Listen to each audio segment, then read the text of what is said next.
Never mind those beepy noises. I've got a lot to do today. Shoot, I forgot to change the stream title for today. Oops. Yeah, what should I call it today?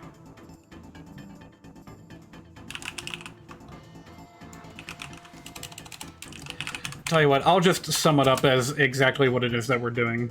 So, on the docket for today, watching and reacting to the Mother Direct, which just dropped today. Not an official one, just a collection of fan projects that I'm very much looking forward to learning about.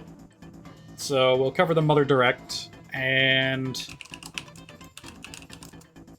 gonna try to find some time to talk about DALL-E Mini without actually like running it. That'll be something we do another time, another day. And finally, of course, Fire Emblem: The Sacred Stones ROM hacking. So, what should I put as the category for what we're doing, like, right now? I mean, obviously nothing, but what I mean is there something for, like, events? Special events? You know what? I have no idea what... Well, that says it's, IRL thing.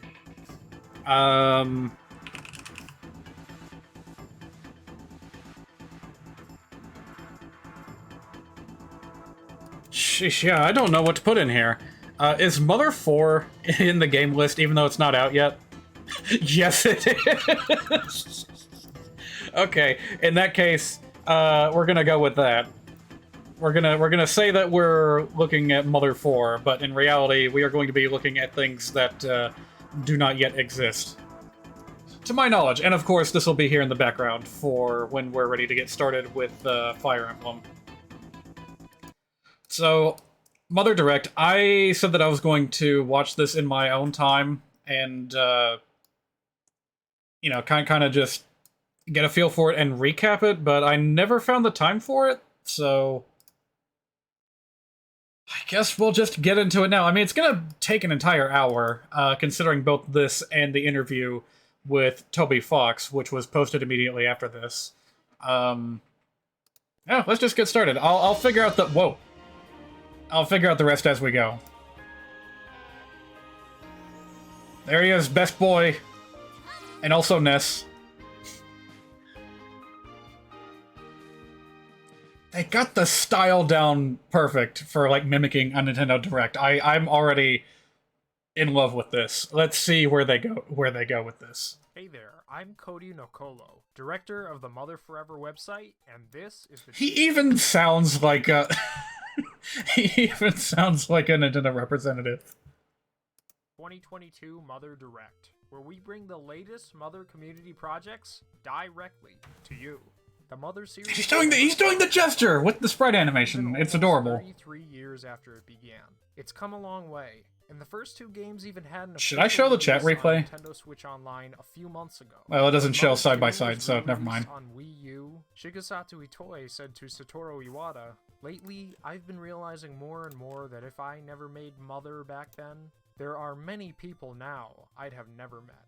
That even rings true for if we all had never learned about or played the Mother series. I wonder if I can work on Fire Emblem while this is going on in the background.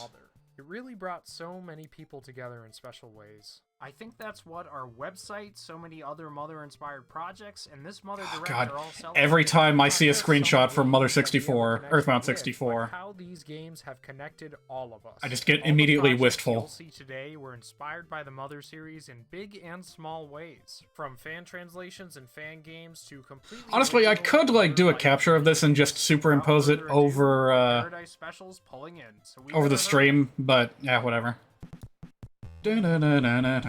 I just played Earthbound Beginnings recently, so, like, this music is already embedded in my head. All opposed, say oink. Hold on, we're already getting to a ROM hack? Of Mother 3!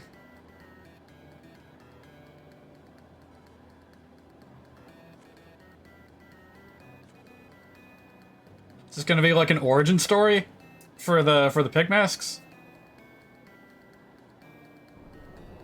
Yeah, I'm starting to think that maybe embedding the window would be a better idea than just capturing it like this. So let me see if I can do that.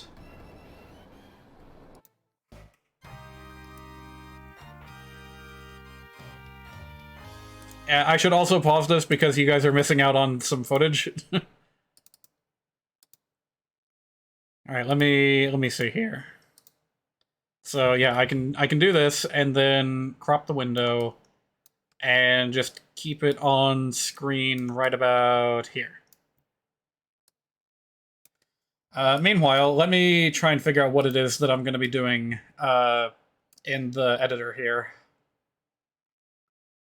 I guess when I'm marking chapters later, this will still be part of the preamble. Oh shoot, I've got too many tabs open. Let me just close that one. All right. So I said last week that I had a lot of changes planned for today, for this week's live stream, but I have gotten very busy with getting ready to pack up and move. I have not found any time to plan out anything other than like a map change that we're not even gonna get around to today. Like I have plans for chapter, what is it, 18?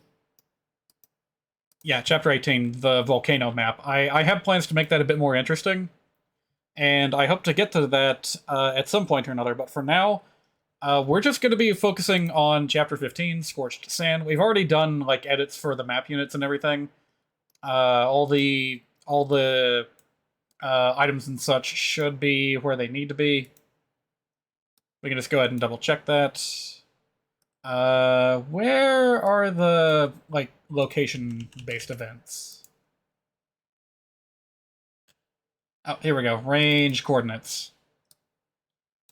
So yeah, here we have the things that deposit different items. I can't actually see what the items in question are, but I'm going to assume that they are all... Yeah, I can open this up and it'll tell me down here. So that's going to be warp. We'll just check on this really briefly. Matisse's scroll. Wait a minute. Dummy. That's not a dummy. Hold on a minute. I meant to show the mother direct while I'm working on this, but honestly, I can't split my attention. Huh. How did that become a dummy item?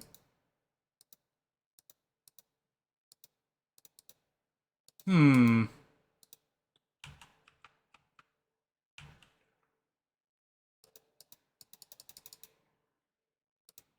Okay, let me scope around real quick and see if I can, like, search for a certain text. Yeah, show me... Oh. No result for that. I guess you can't really search through text strings the same way that you can search through, the names of items and what have you. That... I think we're just gonna have to leave that as a dummy for now, because I'm not prepared to go and figure out what happened with that particular item. And again, I'm not even sure that I want it to remain as Matisse's Tome. I'm considering replacing it with a skill scroll instead, because, like, that tiny little boost to growth rate, I just feel like it's not usually enough to make a big difference. And the characters in Sacred Stones grow fast enough anyway, so we'll just stick a pin in that and come back to it later. Everything else, I'm assuming, is pretty much going to be what is expected. We got a magic tome mixed in the middle. And this is Irika's version of the chapter. That's the one that we're going to be playing today. So, yeah, tell you what, I'm just going to try to go through the, the boring stuff, the preamble, while the Mother Direct is running, and I won't comment on it, but if you look closely, you'll see what I'm doing. In the event that you need to, like, observe it. I don't know. This is going to be tricky. I really want to just focus my attention on the Mother Direct, but I've got work to do. So, let's see how well I can multitask. Hey, at least I don't have to worry about background music today, right?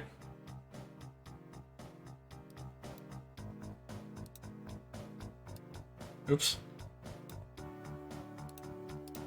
I do wish these windows wouldn't pop up on the left side of the screen. I want them where I can see them. Incidentally, I found out that this skill doesn't work, so we're gonna go ahead and replace it with that. Wait a minute. All the player characters are pig masks? Hey, that's kind of a neat idea, actually.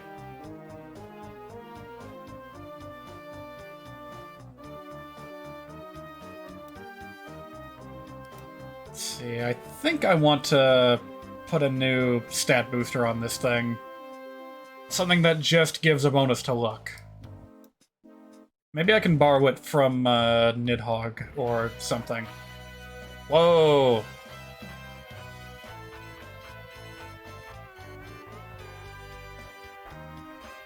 What is going on down there?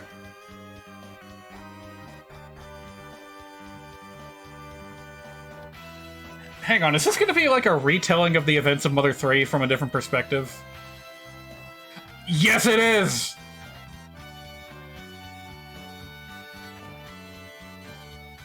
That's a really cool idea. Today! I knew it. Oh, that's cool. Well, now I've got some things to look forward to for my next birthday, for next February 22nd. Yeah, there's no shortage of awesome-looking stuff that's still yet to come that we haven't even seen yet, and that alone looks pretty damn cool. Alright, so what's this? Worlds collide. When worlds collide. You can run. But no can hide. There he is. This doesn't even need to be a game. This could be just like fan animation, and it would still be pretty cool. And right now that looks like what it is. This looks like one of those high production value Newgrounds sprite animations that you would see back in the day. Also, ghosts.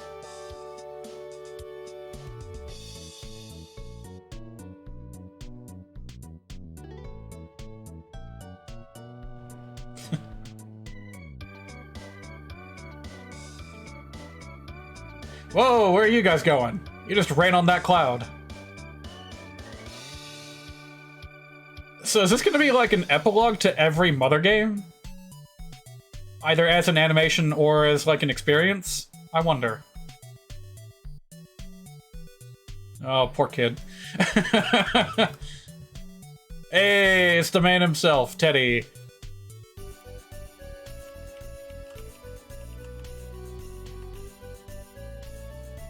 Yeah, it's like impossible to focus on both things at once because this is just... Uh-oh. Well, what are you guys gonna do?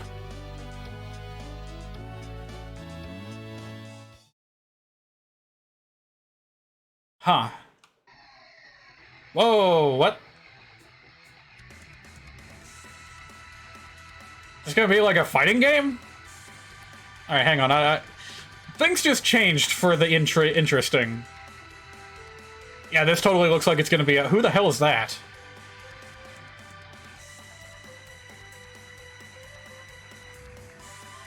Okay, you've lost me. What is going on here?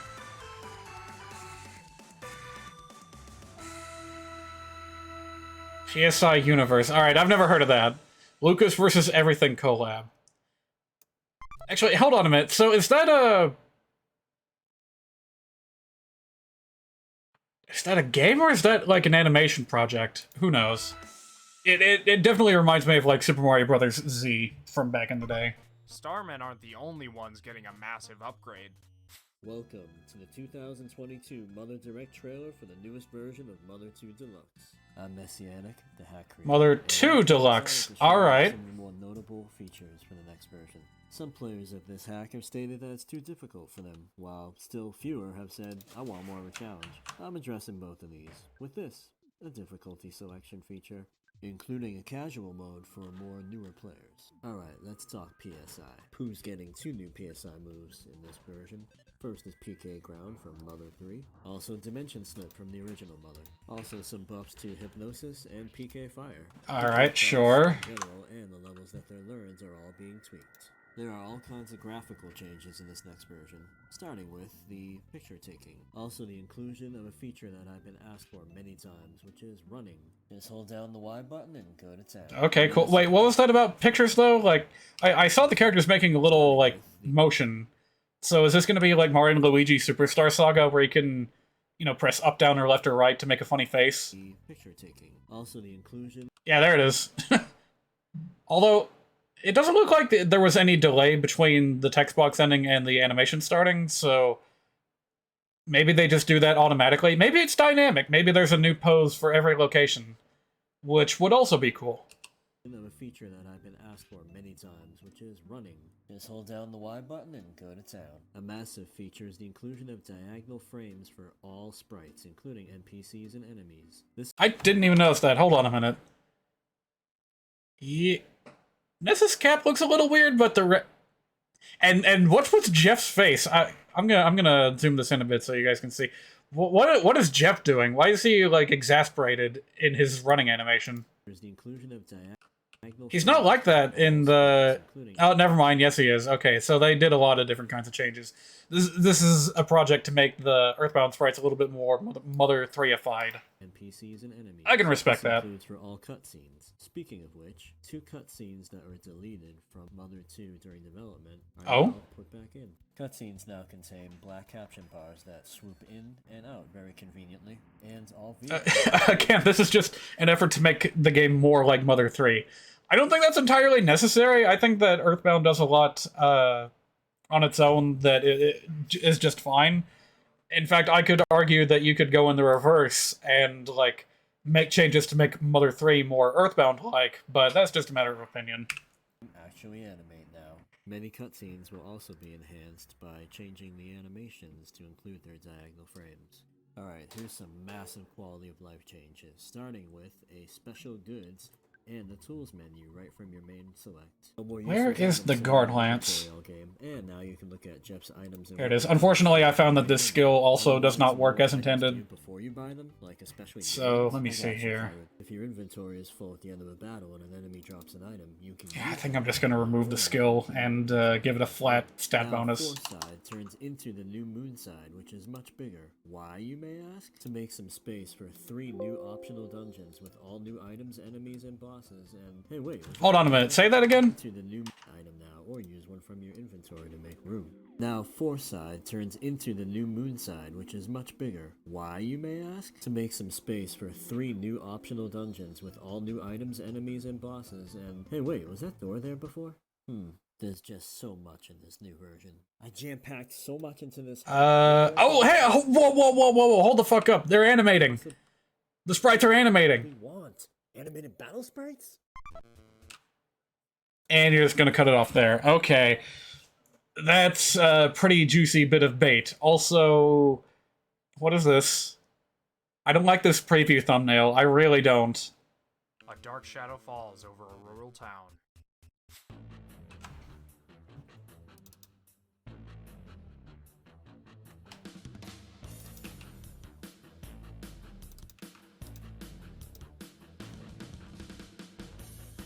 Video essay project 1 year in the making.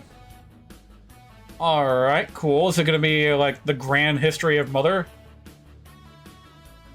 This almost looks like an extension of She Says' Boundary Break. No, Region Break. Excuse me. Like, he did a lot of coverage on Earthbound already. So is he involved in this effort, or is this someone completely different? Dark Aspects is a video analysis series of mine exploring the darker elements present in Nintendo's most innocuous, family-oriented franchises. Mother was always the perfect candidate for this YouTube show, as all 3 games explore very grown-up worlds. I like that artwork. I wish I had that in my town. My biggest passion project ever, as the culmination. All right, this'll do for now. Games stuffed together into one deluxe box. Seriously, my Legends of Localization Earthbound book by Clyde Mandolin is falling apart because I flipped through it so much for reference. Looking back at this feature-length plus film, I've naturally come to the conclusion that it's not enough. So I'm now announcing that Dark Aspects of Mother is getting an extended cut, with bonus episodes featuring the hold on a minute, so did he already do this? And the recently fan-translated novel adaptations. Look out for these episodes and other Mother content coming soon to youtube.com/ThaneGaming. Oh, that's supposed to be a letter T? I thought that was an M. Like, doesn't that look more like an M than 64 controller? Ah, whatever. But while you wait, there's plenty of related videos to watch already on the channel, like my showcase of Earth. Alright. Is it weird to be disappointed by the announcement of a video within a video? Like, I came here expecting fan games and, I don't know, maybe fan art or maybe like a fan animation. I know that a lot of effort does go into documentary-style videos, but maybe it's because the subject is Mother and Earthbound. I feel like that's not the thing that you should focus on in a compilation like this. Earthbound! And an extensive look at the poignant, haunting triad of books that influenced Mother 3. Huh? You got confirmation on that? That seems like speculation, but what do I know? Hope to see you there. Also, nice shirt. What? This looks like the end of a YouTube video. Don't leave this in the middle of a direct-style presentation.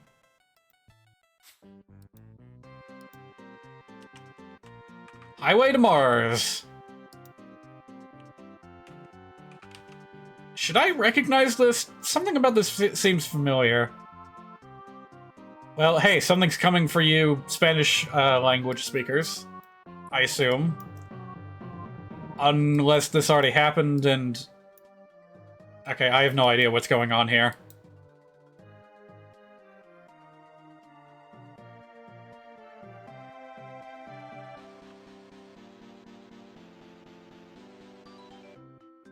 I'm gonna need a bit of context here, fella. Because this footage is completely surrounded by English language clips, so please, at the very least, have something in a corner describing what's going on.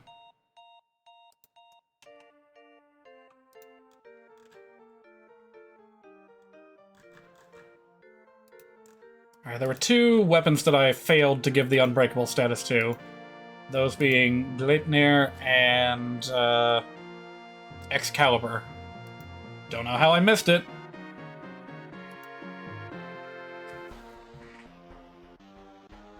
There's that guitar sample. Alright, I need to also go about and apply some patches while I'm at it.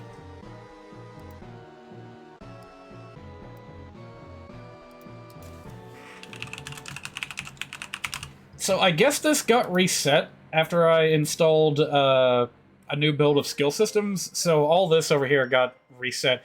Unless I just intended... Oh, cognitive dissonance! I think I have heard about that before. I'm still confused as to what the effort on display is. Is it originally in Spanish, now being translated to English, or the other way around? It's no secret the Mother series is somewhat mistreated internationally. Only 2 of the 3 games have been localized into English. God damn it, Reggie! It's even worse. Official translations simply don't exist. As for fan translations, different games are translated by different groups of fans, quality may vary, and there's consistency issues between games. You know, a bit like, this one. We're a group of French Mother fans who have already translated Mother 3 into our French? Oh god, I thought... From the very first Mother Direct in 2020. Why did I think that this was a Spanish accent? Make a high-quality translation. Now, we're announcing a new translation for Mother 1 on GBA from the Mother 1 Plus 2 compilation. Hey! Well, that's exciting news. Make it look like a professional translation.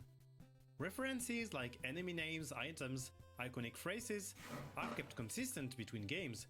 We're keeping track of all those terms in a glossary. Also, to make our translation as good as possible, we did a lot of ROM hacking. Hold on a minute, I guess I didn't need to do anything here? All this matches what I had written down, so like... Maybe I made that change on my off time and forgot to document it, but whatever. You get the idea. Dynamically use plural forms of verbs when you have multiple party members. We built all this. Oh wait, I actually need one more patch. I didn't actually stick this one on, so... So if you want to translate this game Yeah, into this your thing- own language, and you need solutions for long names or complex grammar, Let me go ahead and explain this real quick. What I'm doing right here, this patch right here, make a magic throwing axe, bolt axe, it just works. I don't really understand how, but it can distinguish between an ordinary throwing axe and a magic axe, you know, a magic damage axe, and I'll demonstrate it when we get the chance on stream.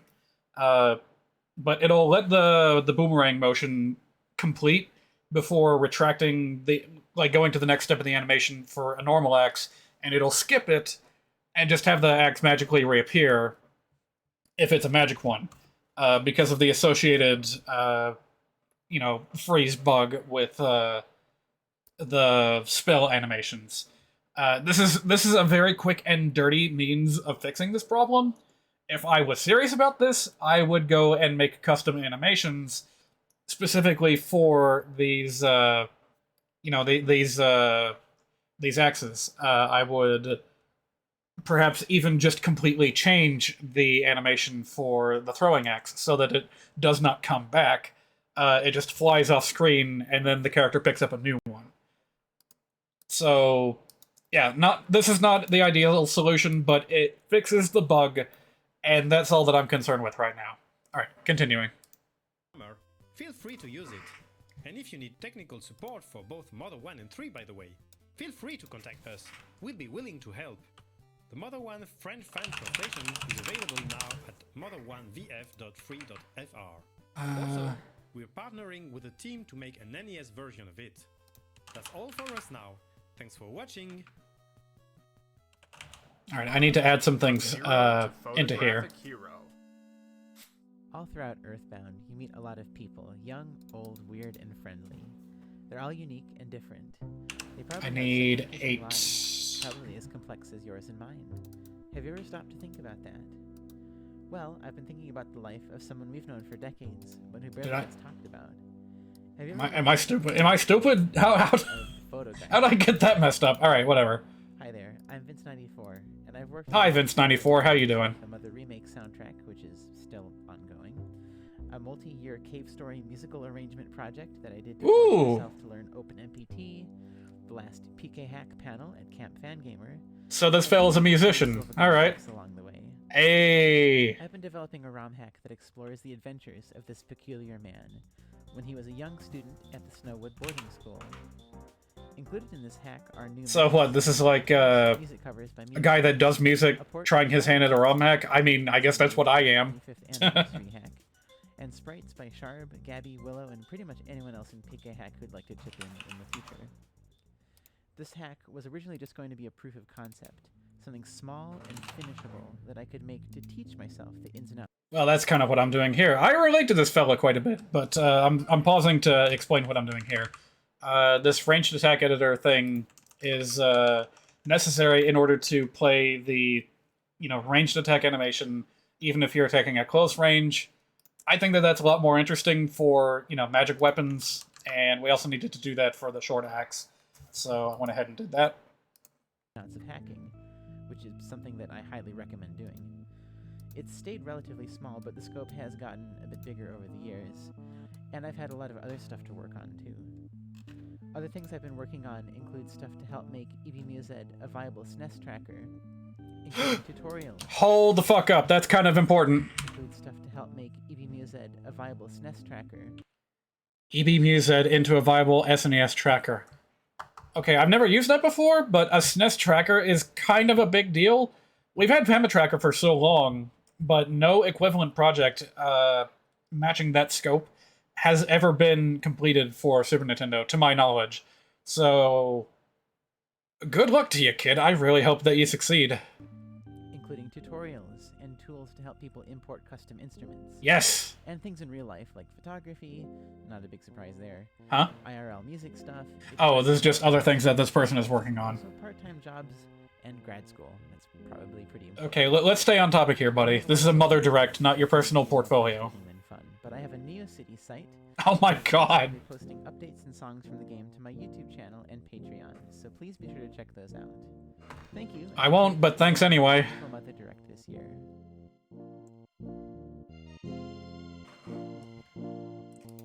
Where are the Menekete? I need to edit them so that they're compatible with all the different Dragonstone weapons.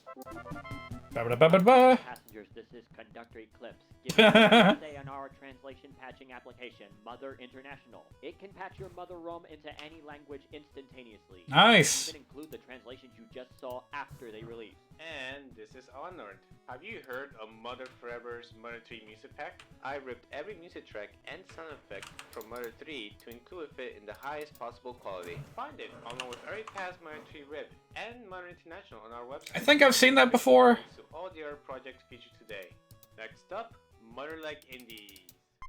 This game is bound to be earth-shattering.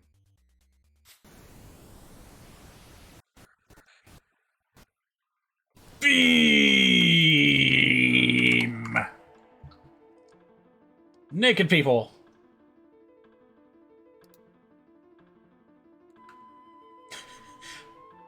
Is that the clock ticking sound effect from Chrono Trigger?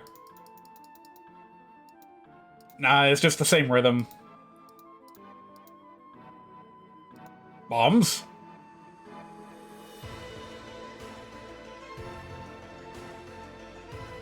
Alright, interesting, but why is there like a crusty VHS filter over this footage?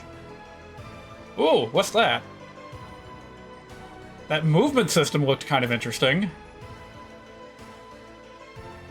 I'm assuming that this is an RPG Maker project, but that's an interesting way to spice it up. What the hell are my Dragonstones?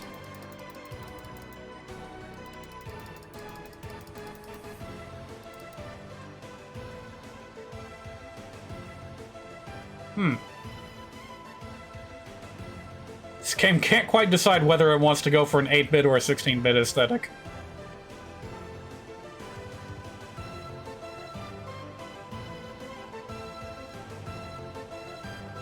Yeah, what is with that movement system? It's so curious.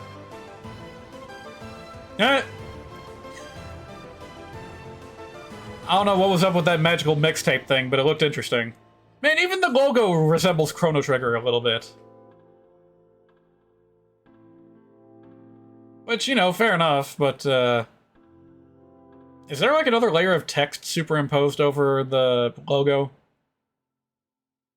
Trying to say, no, it's just some kind of warping imagery.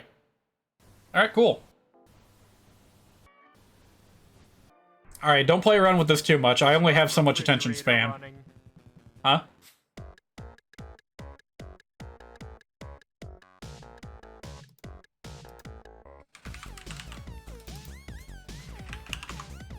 What is this, Earthbound meets Pizza Tower?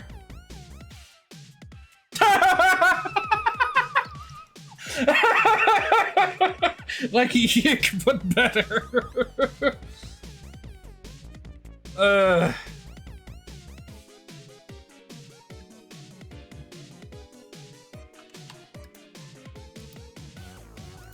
what is this music? It kind of reminds me of Yonoid 2 for some reason.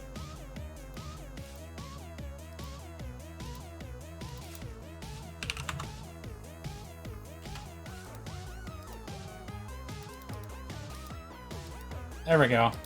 A4, A7, AA.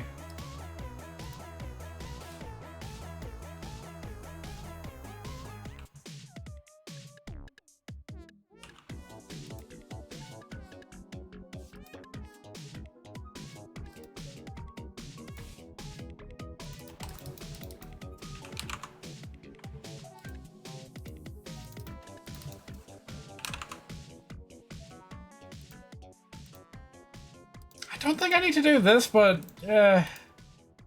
it feels complete if I assign this animation here. So to very quickly recap what I just did, I have multiple Dragonstone items. I have to make sure that those items are associated with the correct battle animation for Myrrh, and to a lesser extent, the enemy Menekete class. I don't think I'm gonna do it for the zombie dragons, but we'll see. I'll come back to that if I change my mind on the zombie dragons. Sphere and make Dad proud. This is Otto. This is Otto's son. And this is Oto-san. Dad's going It's on a him, long business Dr. trip. Meow. While he's gone, you can explore the town of Singport, read up on new techniques, and bring some friends along too. Whatever you do, just make sure you keep your dad posted and call him at the end of each day. Huh. So- Odo-san smashes together fresh gameplay. Hang on a minute. Something about what happened right here is interesting. Smashes together fresh gameplay. He knocked the bee into the other bee. Hold on a minute. Let me zoom in and show you guys that again. That's a very interesting idea. Odo-san smashes together fresh gameplay. Like, that's less than a second of footage, but that's a really interesting idea. And very very good idea to add into a Mother-like game. Because, like, we've had, like, Rose in Earthbound, and, actually, that's about it. Earthbound was the only game that really had that positional thing that did different things depending on what row the enemy was on. Specifically with regards to PK Fire and splash damage. I mean, splash damage is whatever, but, yeah, if that opens up the potential for, like, strategic RPG gameplay, go for it. I want to see that explored. I want to see that, like, experimented with like crazy. With beautiful SNES-style graphics and music. Well, let's not get ahead of ourselves here. Demo right now. Go to Odo-san Games. Hey, that's pretty cool. It runs right in your browser. The game is completely free. With enough donations, Odo-san will show up in other places too. There's lots to do in the demo, so I hope you'll give it a try. Thanks for watching. See you soon.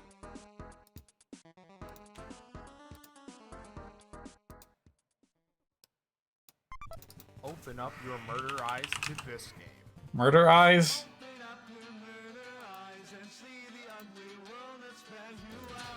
Huh?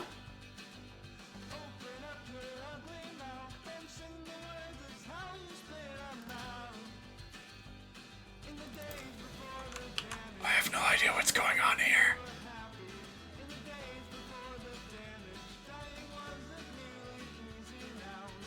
They're all wearing gas masks? No, I don't! I don't know what's going on at all!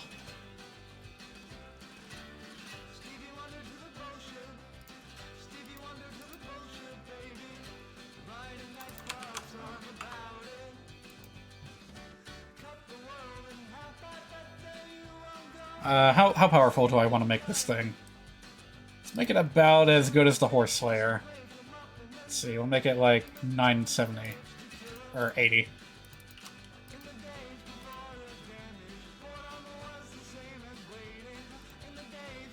Or 70?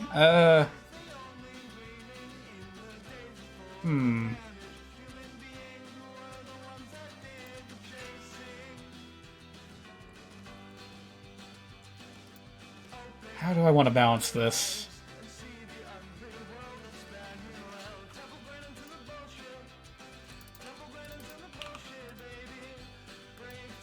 Yeah, I do want it to be relatively accurate, so we'll have it at that.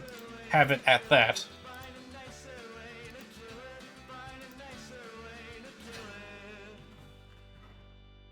All right, sorry. I was just appreciating the music there, cause hold on, Temple Grandin, is that gonna get me copyright claimed? Even if it is a cover version.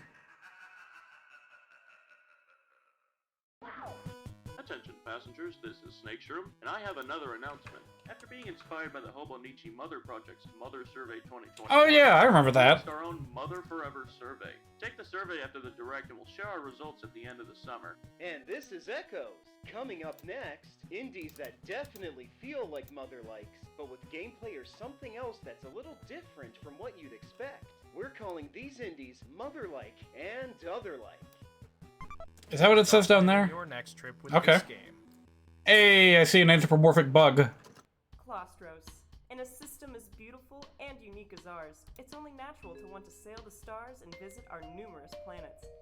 However, there are many pitfalls one must avoid. This short guide will help you through the basics. Where the hell is that sword? Travel. Before traveling, make sure your Gotta remember to write down these ID numbers so I don't scramble looking for where the hell they are. and pack with the hazardous conditions you'll be facing in mind.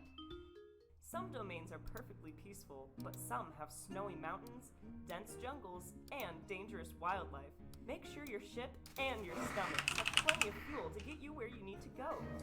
If you ever find yourself in need of help, try asking a local. If you look hard enough, you can always find a friendly drone and a helping.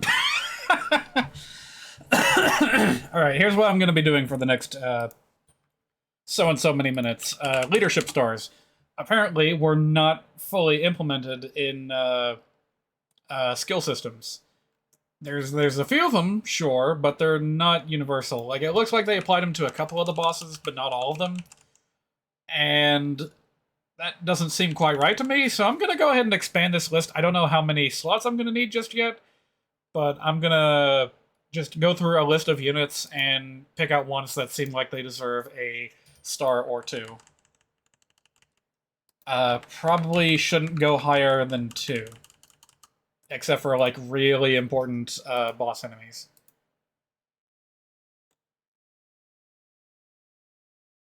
Let me see here. Boss data, I'll have that in 1 tab.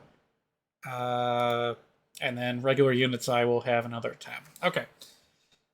I think that's about all I need to do, so now I can let this continue playing. And anywhere you go. Traveling is often difficult, but having a friend or two can help make things a breeze. Use the time to get to know each other, share stories around a warm meal, and It's gonna take me a little bit to, like, actually read and figure out who gets what, so bear with me. But remember that the strongest memories of all are the ones that you make together. The system may be beautiful, but there are many dangers. I'll just expand it to... Jeez. That voice, like, sneaks up on me. Strengths to cover each other's weaknesses, and you'll have no problem defending yourself from... Alright. Prince Boy here definitely deserves a couple of stars.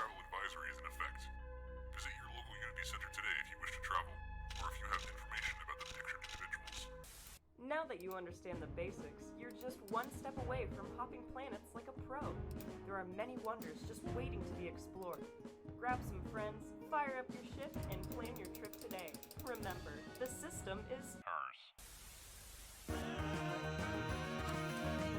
I'm not entirely sure what's going on here. I like that bug, though. I like that bird. I guess we got a fish person, too? Why does this feel like... What does this make me think? This makes me think of, like... Steven Universe plus Bug Fables plus Undertale plus something else. But I mean, that face down there just kind of says it all, doesn't it? Huh. I don't know what qualifies that as a mother-like. Journey needs a J. Well, this one's already matching, like, the vibe of a mother game, at least. Portraits, not so much, but... Are we going to see a lot of this kind of, like, New Age Cartoon Network art style? You know what, I should reserve judgment, because if the game is fun, then I can overlook a couple of flaws here and there.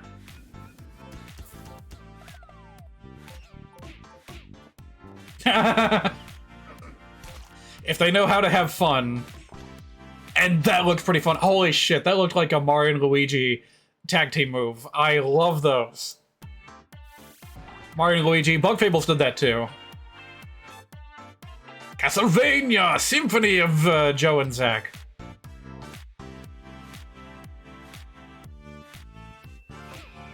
Hey, you know what? This has got potential to be very charming. Maybe I should keep an eye on it.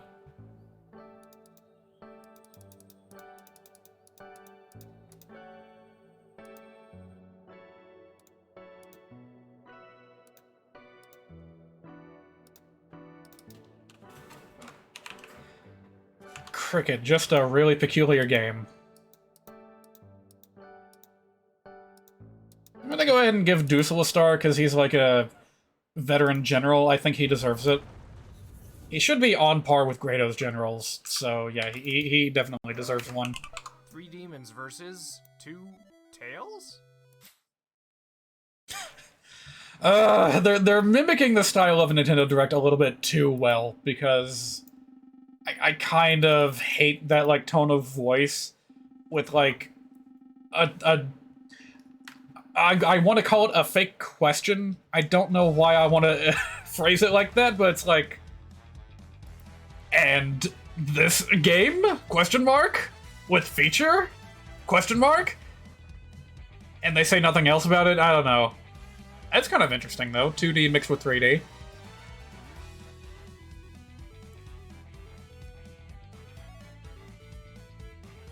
The environment looks kind of interesting. I mean, this one doesn't, but the previous one did. What are these cool tag team moves? I don't know who it is that's inspiring these people to do this, but I approve of it.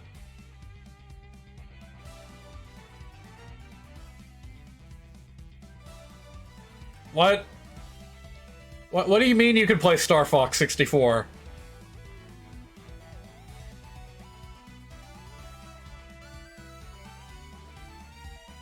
So, like a Paper Mario-ish RPG where you occasionally play Star Fox. Oh god, that water filter is a little too aggressive. I couldn't see shit. This has my attention, but I worry that it may be trying to spread its talents a little bit too broadly. Like, is it gonna turn into a WarioWare-like experience where there's... Grand opening? Okay, hold on. This one's actually gonna be pretty good.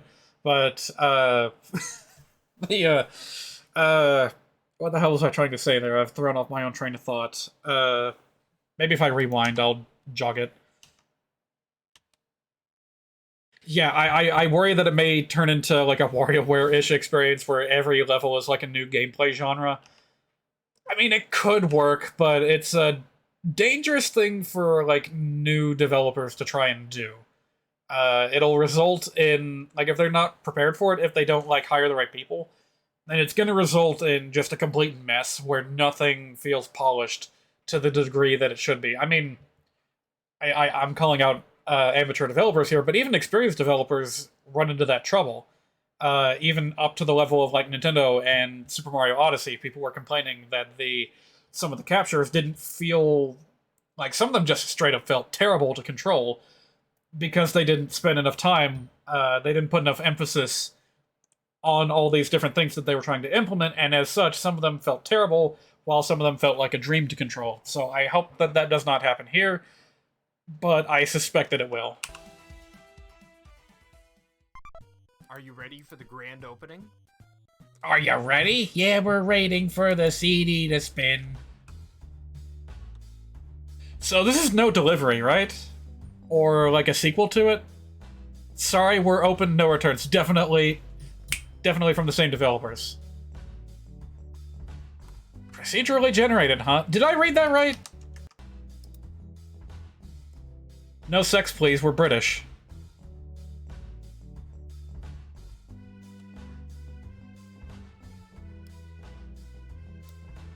And in this case, the crusty VHS filter actually kind of works, because, like, they're deliberately going for a grungy, you know, just dirty kind of environment where, like, that's just the reality of it. That's the world that we live in. These public service settings are just all around gross and disgusting. So, yeah, slap on that crust filter. I'm here for it. That other game just didn't seem to have a reason for it.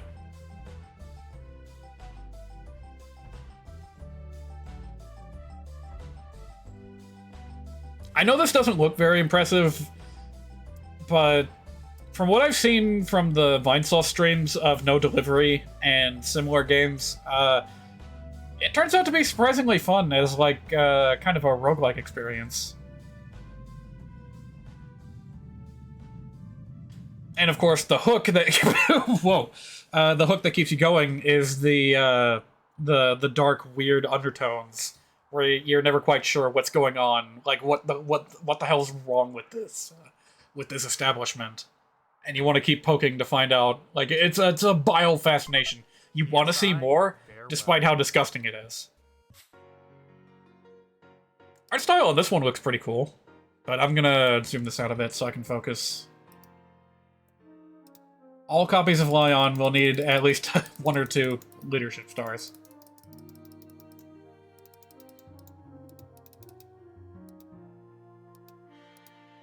Yeah, screw it. I'll give all the Grado Generals a leadership star.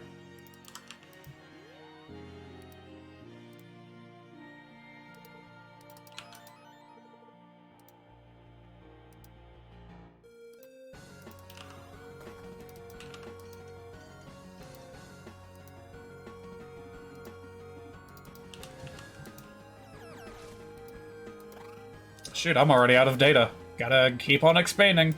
I guess I'll go up to 32, just for a nice even number.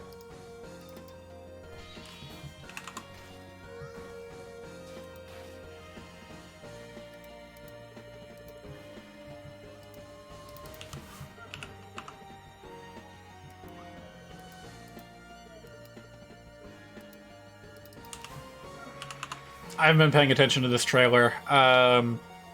Just been listening to the music, frankly.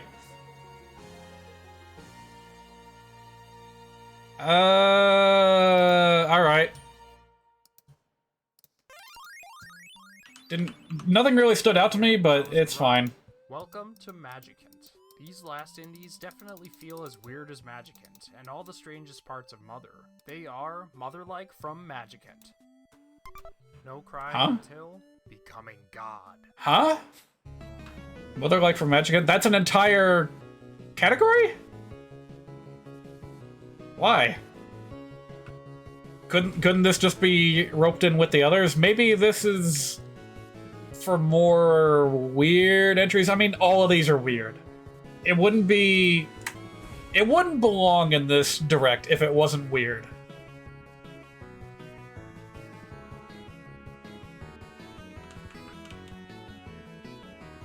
Don't cry, it's just ham! I do not know what these things are. A Mother-like with a twist.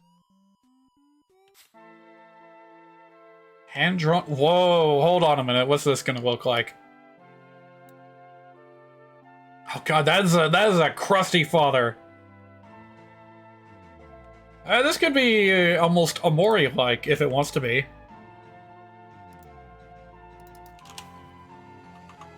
It's quirky, it's quickly, it's Earthbound. I mean, it's not.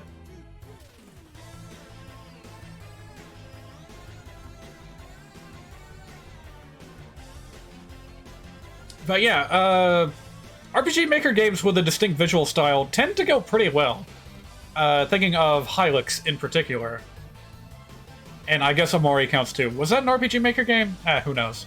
But yeah, this could be interesting.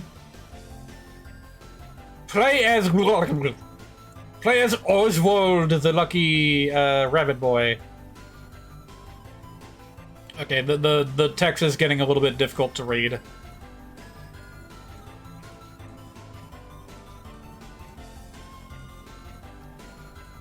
But I mean,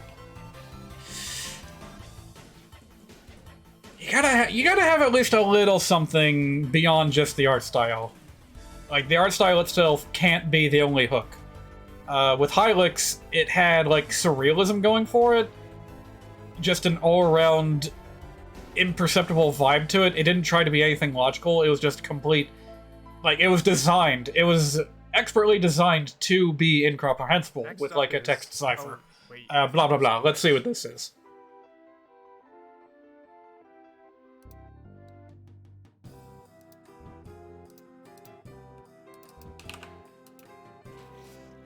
Crack.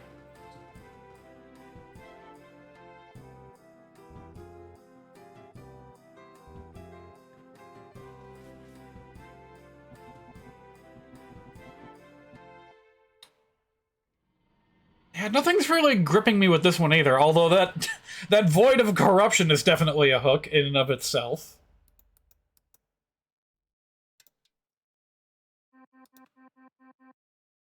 It's him.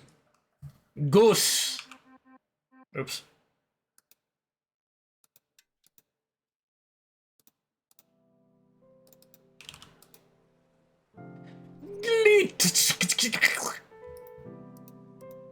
Should I give Orson leadership stars? You know what? I'm. What even is a gnomon anyways? Nah.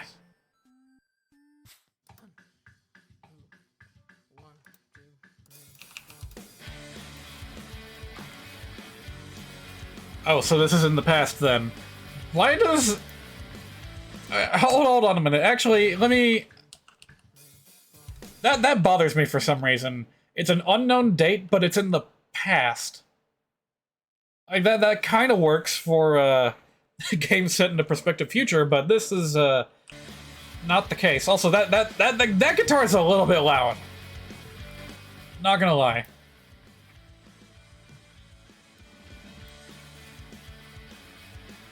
God damn, it's like when you open a page in Hypnospace and the volume is just out of control and you have no control over it.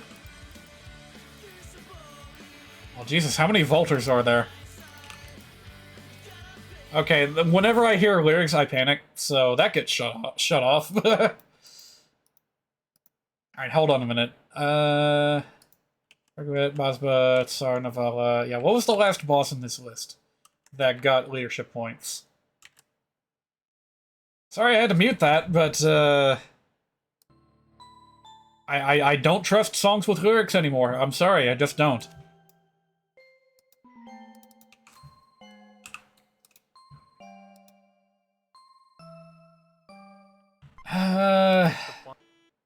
Sorry, what?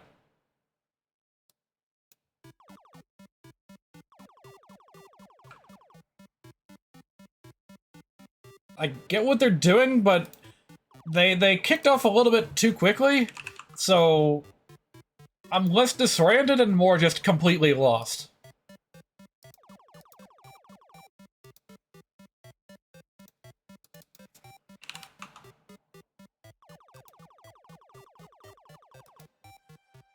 You know, being a plumber can sometimes fit... Like, yeah, you have no time to read any of this. Oh god, I hate this music even more than the last one. Jesus. This is just what raw crust sounds like in audio form.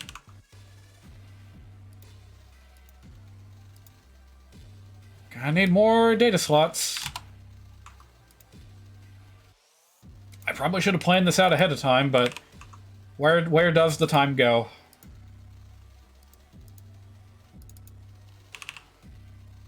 Dang it, stop doing that.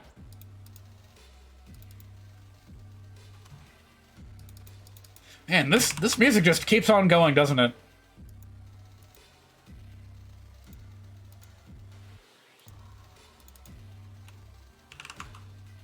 Is there a reason it has to be like this?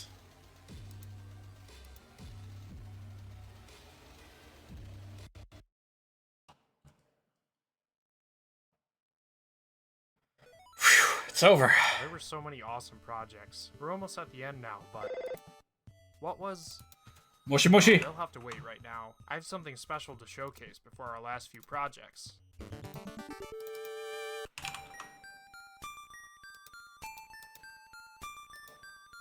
Oh, please tell me this is the Earthbound Beginnings remake. This key artwork by Crispy Boat is set to be featured in a new Earthbound article by the gaming magazine Lock On. The article okay, I drew the line at promotions for videos within a video, but a promotion for an article? Including Mother Forever. This could have just been a headline. Check out their next issue's crowdfunding campaign soon so you can help print this awesome work and get a copy. Huh? Why would you want to crowdfund publishing an article? For yourself. There's still more left before... Sorry, can you call back later? Anyways, this update is bound to leave you squared. Alright, what's this?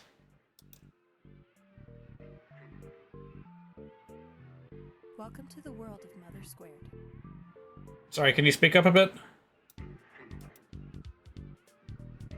Okay, not quite what I had in mind. So, hold on.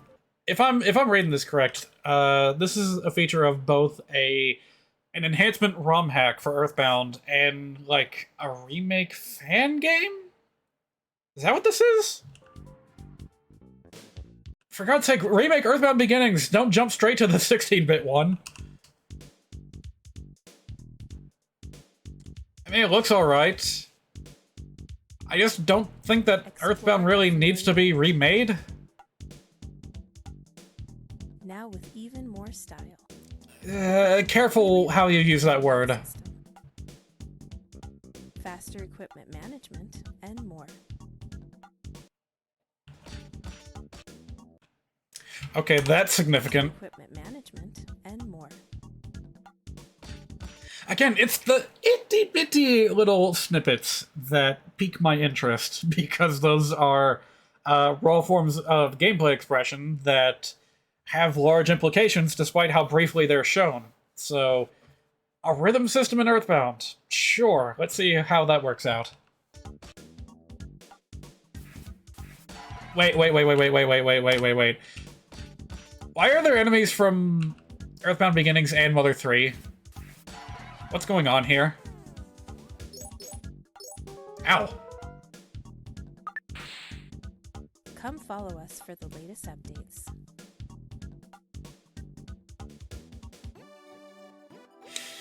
I don't know.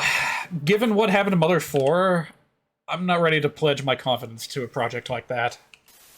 Video relaxant.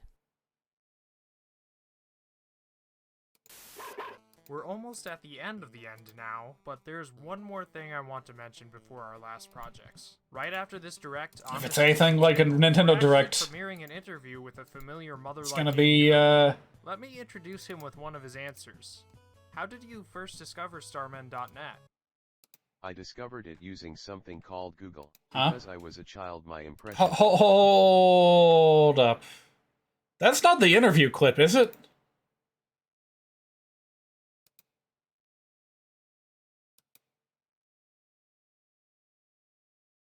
Hold on a minute. I have the clip in question, like, right here. And I can't get it in. Okay, there we go. You feel during your first experience with it? I was 4 years old, so I can't thing. I remember when my brother came over to play it up. So what, it's like a separate thing? Alright. Was that everyone there was very cool and mature. I really looked up to everyone's self-insert fanfiction that they all wrote when they were 13. Big number. That's right. I know that Toby Fox is kind of a sarcastic fella, but like, is this really how you want to, like, give back to the community in a presentation, in an interview, in this fashion? Like, maybe he's just really sensitive about using his real voice, but I mean, you could put a filter over it or something. I don't know. We'll come back to that after the Toby Fox interview.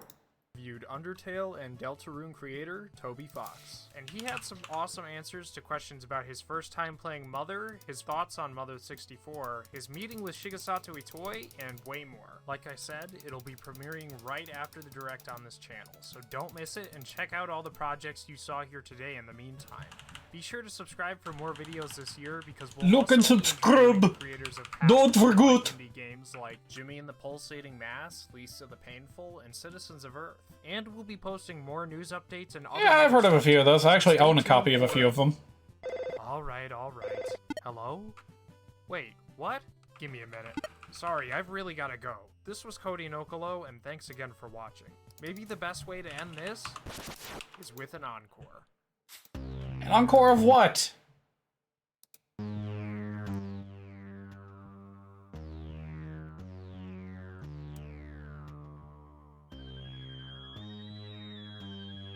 Did they show this already?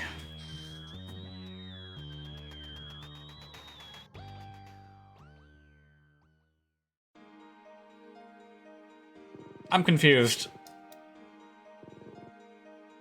Oh, wait a minute. God fucking damn it. It's a project called Encore.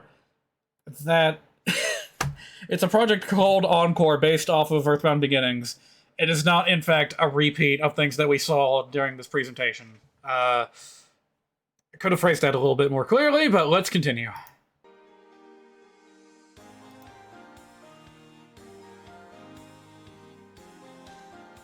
Oh, whoa, your eyes.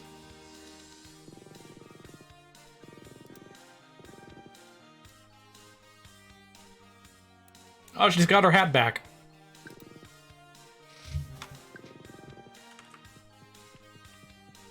I'm pretty sure all these units here are... Well, you can't see it right now, but... These units in the list, these royal figures, these are all just NPCs. So I don't think we need to worry about them at all.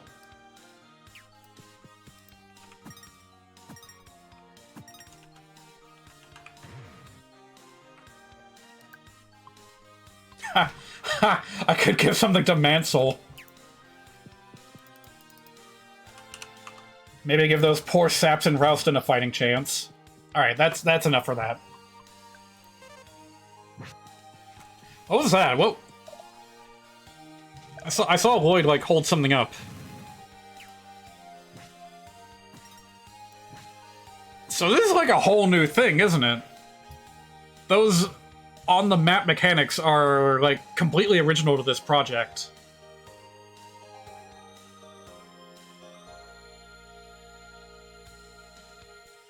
Please tell me there's something promising in this information here. Date.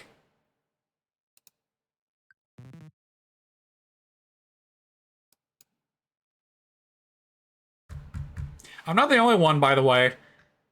A lot of people in the chat were spamming date. When. Release date. Alright, what was the website? motherencore.com.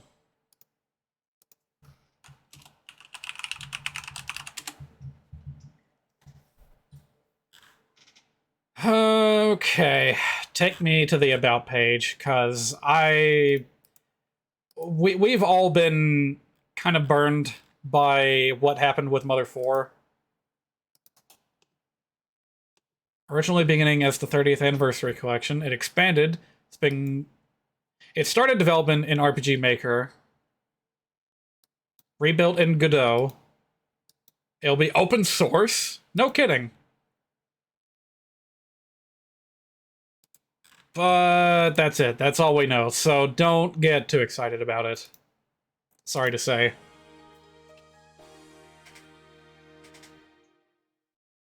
I mean, sure, it looks really, really promising, but...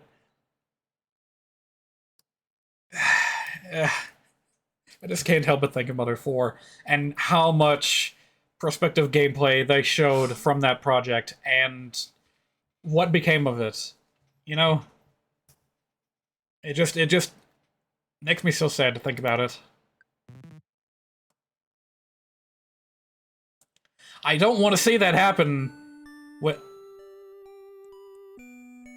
Alright, fan art showcase, that's fine. I'll leave that down here in the corner.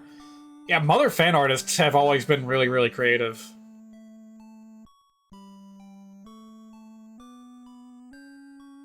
Which is good, considering how simplistic the art style of the games is. Yeah, even, like, Shigesato Itoi himself, like, had a lot of really creative artwork depicting scenes from this game. Oh, yeah, Brick Road was in there. Maybe that's something that the game does right. That the games do right, is that their simplistic art style makes it very easy for people to pick up with it and create artwork of recognizable characters and, you know, expand on the details as they see fit. They can take a lot of creative liberties with it. Alright, I was going to write down a list, but I really don't feel like doing that anymore, so I'm just going to skip on that. Stuff I'm going to do in the future with this ROMhack. Maybe not next week, but as soon as I can get back to it. I want to implement items that apply stat boosts as they are held. Like, all the stat boosting items down here are going to... You know, you'll have the option of holding them or using them for either a passive boost or a permanent boost. And of course, you will prospectively be able to stack them, such that you can use one copy and hold another for even more stat shifting. Hey, Genetic Warrior, you missed every single minute of the Mother Direct. It was about, how long's it been going now? About 47 minutes. I'll post a link to it in the Discord channel later. I was just, for the ROMhack, I was just laying down what I'm gonna do next time. Whoa! What the hell is that? What's that sound? You're not a huge fan of Mother? Really? I'm surprised to hear that, considering that you seem to be a pretty big fan of Omori. I don't know, I see a fair bit of overlap between, like, Mother and how it inspired other games in the future, such as Undertale and Omori and what have you. Speaking of Undertale, I have not yet seen the interview clip with Toby Fox, which is really strange. Toby Fox apparently chose to communicate with a text-to-speech, like a really basic one, too. I know that that's kind of his style, but at the same time, I feel like that's a little bit disrespectful to, like, one of the biggest communities that he rolled with in his early days. Like, for God's sake, that's how he got his foot into wait, what's this? Earthbound Halloween hack. If you know the story behind that, then you know the story behind Toby Fox. So that's Onett from Earthbound in 3D. Kind of reminds me of how it looked in Super Smash Bros. Melee.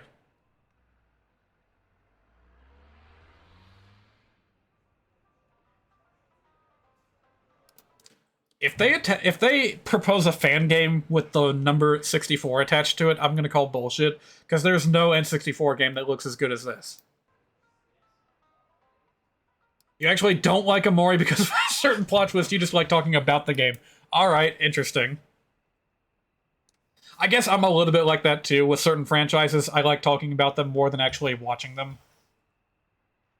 Certain TV series and films come to mind. Like, I would never willingly sit through a lot of it, but I love talking about it. In some cases, it's because the media in question is terrible. And in some cases, it's because the media in question is very good, but also very lengthy. So, Star Trek, for instance. I've liked what I've seen of it, but I don't have any plans to watch the whole thing start to finish. Well, that's his Smash model, all right. Mother 264, someone in the chat said. The chat of the YouTube archive, that is. Reimagine with a modern spin. So we have two of these kinds of projects in the pipeline. One bringing Earthbound Beginnings to 16-bit style, and one bringing Earthbound into a 3D style. But yeah, please don't call this Earthbound 64, because the actual Earthbound 64 project looked nothing like this. Earthbound Dimensions, huh? And that's probably all we're going to get as far as information about that project. And we'll never hear from it for another, like, 5 years. And then it'll be announced that it's cancelled. I'm sorry. I don't mean to be such a sourpuss. Like, seriously, the events that led up to Mother 4's cancellation, like, really stung for me as a fan of the series, and for a lot of other people, too. So I guess this is the point, assuming there's nothing left in this 7 seconds, we can hop over to this, interview, as it were.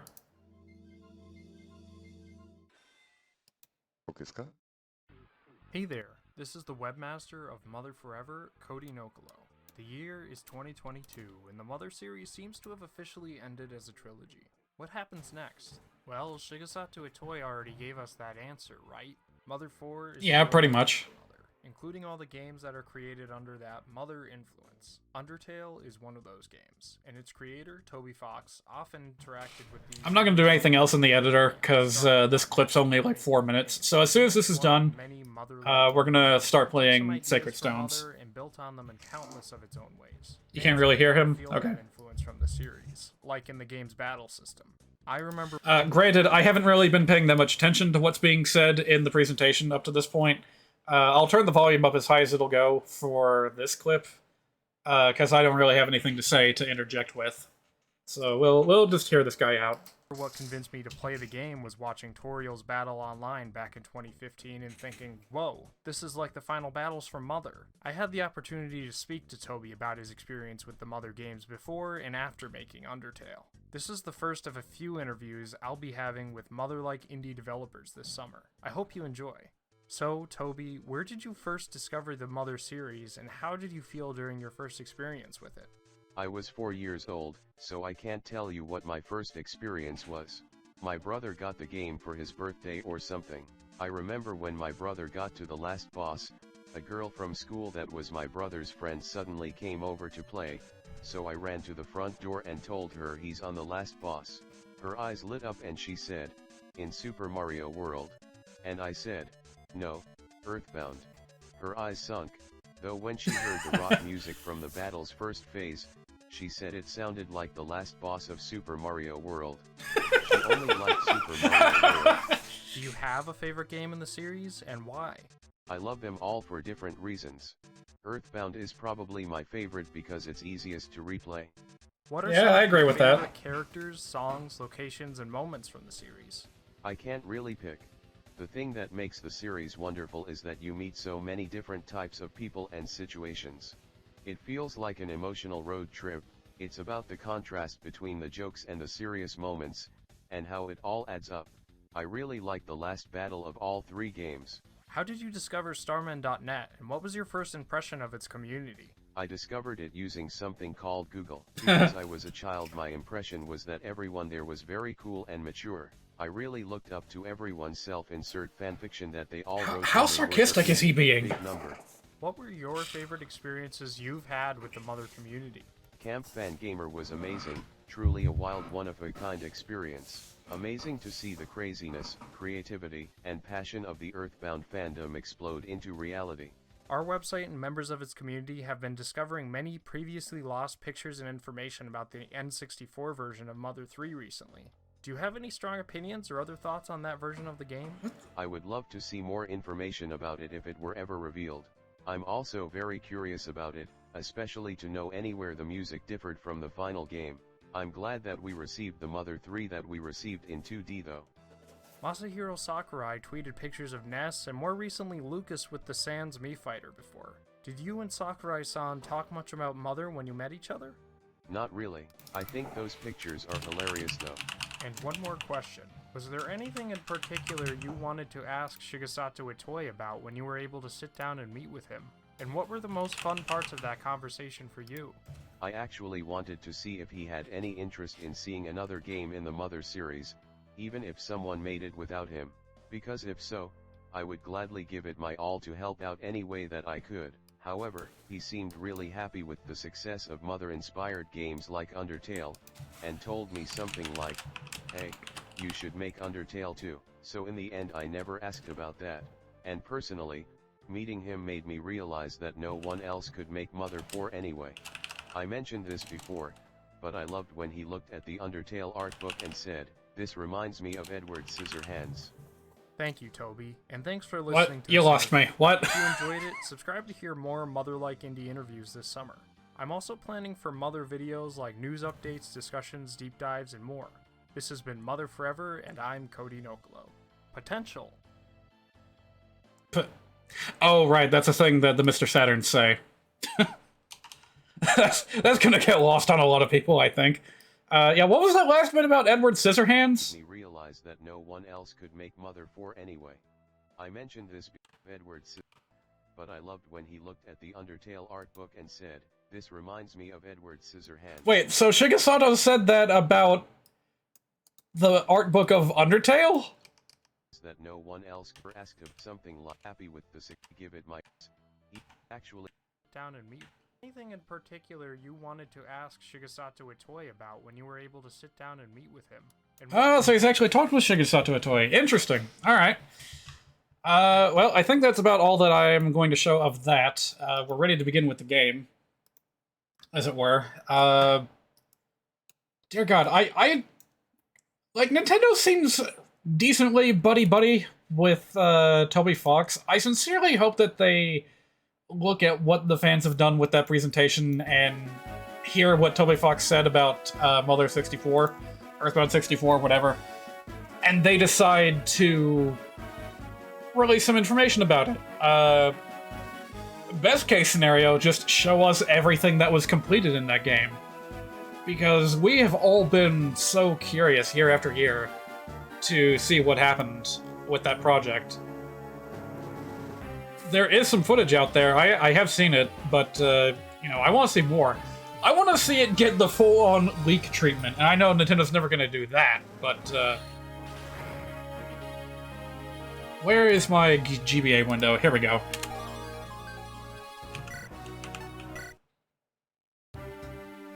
Wait. No, wrong character. Oh, but yeah, looking back on what happened with, like, Mario 64 and Yoshi's Island and other games during that super leak that happened, like, a year or so ago, I really want to see that happen with Earthbound 64. I want to see all the art assets that were made for it. I want to hear all the music that was written for it. I want to see all the models, how they work together. I want to see all the maps, all the environments. Ugh, it's just such a historical curiosity. It's like a holy grail for gaming to uncover that someday. Anyway, moving on to Fire Emblem. If you don't remember what happened last time, we attempted a rescue of the Queen of Johanna, and found her rather indisposed. She is no longer with us, but we got, well, we got some weapons. We didn't even get the Sacred Stone. We were too late. So now we're under attack by Grado, which has concocted the brilliant plan of setting the palace on fire and driving us out into the desert so that we can be picked off one by one. Not a great situation to be in. Princess Irika, are you well? Princess Irika! Oh, Seth? Yes, it's me. Please, you must rest. If we continue like this, we'll... No, it's alright. We're all suffering. We're still completely surrounded by Grado's armies. We may all die at any moment. I can't lose focus now. Has anything changed? Unfortunately, no. On every front, our forces meet with defeat upon defeat. Ralston's knights are scattered and worn, and the enemy is closing in around them. And this accursed sand. Most of the units can't get proper footing and are being slowed down. Mounted units are having the worst time, as their movement is severely limited. Princess Irika, I ask that you leave for safety. We'll use flying units and magic users to hold the foe here. Alright, well there's your clue on what kind of units you should bring. No, I will not retreat. If I give up now, my brother would not forgive me. I'm the Princess of Renee. I will fight either to victory or to death. Brother, So, funny thing, Ephraim gets free reign to, like, walk around on the world map in between Chapter 14 and 15, but Irika gets no such chance. She is literally pinned in, and you can't go back to the world map to shop or grind for experience or whatever. You gotta come into this prepared. Walter, you should stop playing around! If you don't finish off Irika's forces swiftly, her brother's at the capital. He should be arriving here shortly. You don't want to be fighting her when he still arrives. Still, when he arrives, trust me. We are equals here in Grado's army. Would you like me to assist? All you need to do is vanish, you disgusting old man. Irika is mine. I won't let you have her. She is so strong, so beautiful. She's the prey I've dreamed of. Well, your fangs are still sharp, eh? Good, very good. Ah, Walter, you're a beast. You're bound to no country. You care nothing for friend or foe. Kill a man, claim a woman. You live for nothing more, you wretched beast.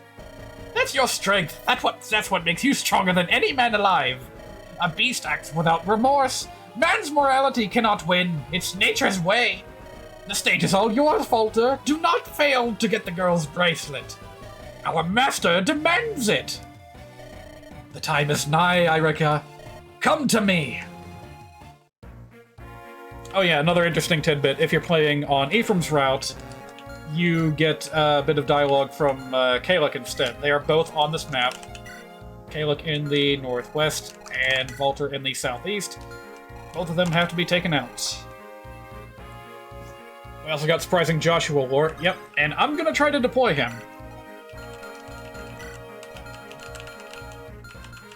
Let me see here. Got Joshua here. I could bring Cormag, but I haven't trained him on Irika's route, so I'm going to sit him out on this one, but we'll bring Joshua. Cormag has special dialogue with Walter if they fight, and Joshua has special dialogue with Kalik if they fight. Thought Walter would interrupt the old man. Nope. I think Walter is very proud of his reputation. Alright, who else should we bring? As much as I want to go ahead and get La Rochelle promoted, she is on horseback and she's going to have a very difficult time on this map. So let's see here. You two can come along. Two of these will probably come in handy. Maybe you, and you, and you, and you. No, not you.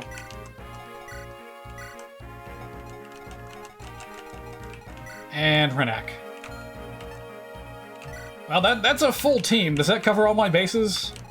I got a flyer. I got a handful of mages. Yeah, I think this will be good.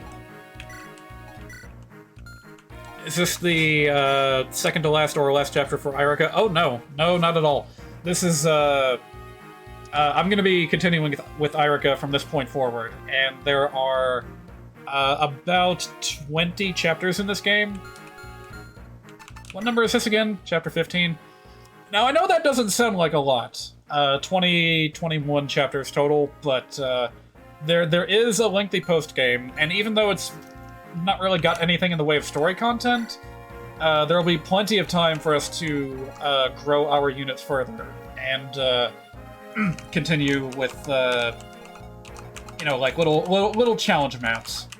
The tower and the ruins chief among them. I'm actually going to try to do the tower in the middle of the story. It's 8 consecutive floors, and I'm going to see about doing that maybe after this chapter. Like, maybe not today, but that'll be, like, the next thing that we get to. I don't know. I'll think about it. I think I double-checked all these units and the items they're holding last week, so we should be good. I thought you said the last one was Ephraim's last chapter before the end, and you stick with Argus until this point.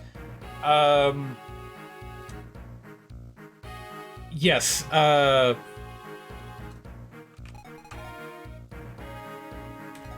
I think I may have read that comment wrong. But in a nutshell, the plan is to... The plan was to have the split campaigns side by side, streaming them. I'm not going to stream any more of Ephraim's maps. This is the point where the two groups combine into one, and from this point forward, I'll just be continuing with Irika's story. But both Irika and Ephraim will be together after this map is done. I hope that clarifies things.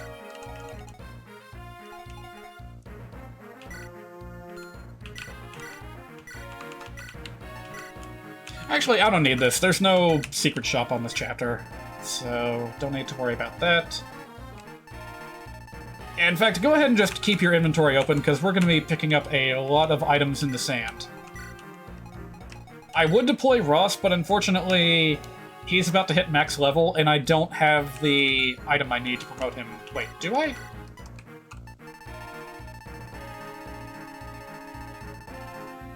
Oh, yes, I do. Okay, never mind. We can bring Ross. Didn't realize they combined, thought they'd stay apart the whole game. I mean, they technically do, but, it's just that the last 6 or so maps are... You know, the story is mostly the same, and the maps are pretty much the same. So it's like technically 2 different campaigns beyond this point, but they feel like the same one, if that makes any sense. Alright, I need to get Marissa some more, oh, right. I was gonna see if I can make room for what's his name, for Ross. You know what, we don't really need 3 swordsmen, so I'll leave Garrick behind and bring Ross.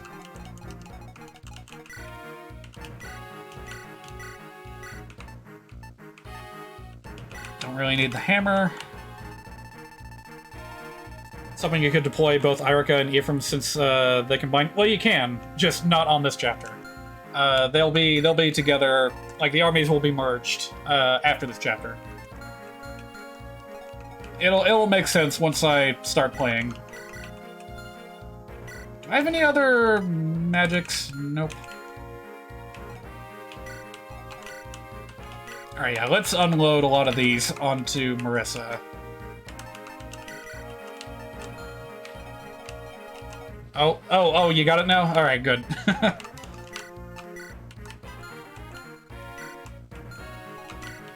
Honestly, I don't know why I have this on Marissa. We don't need it. Take out that wind edge. That'll do some good.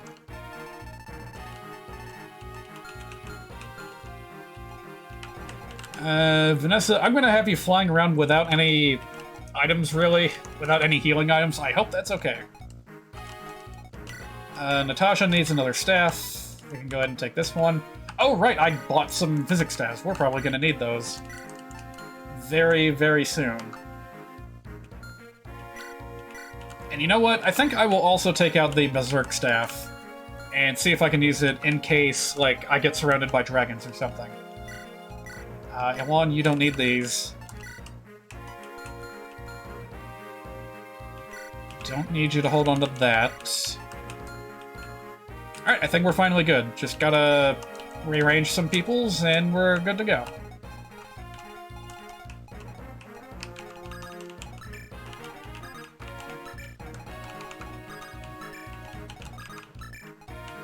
Alright. Yes, I do finally have physics staffs. They are expensive, but they will be worth it. Alright, first order of business, this guy over here, I want that special axe. In order to get him to use it, I'm gonna need to bait him into hitting me from a distance. So, let's see if we can figure that out.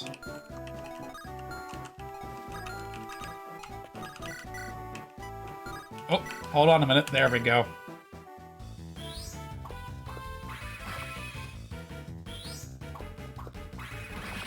Oh, by the way, thinking of Fire Emblem, the demo is now out for Fire Emblem Warriors 3 Hopes, or whatever it's called.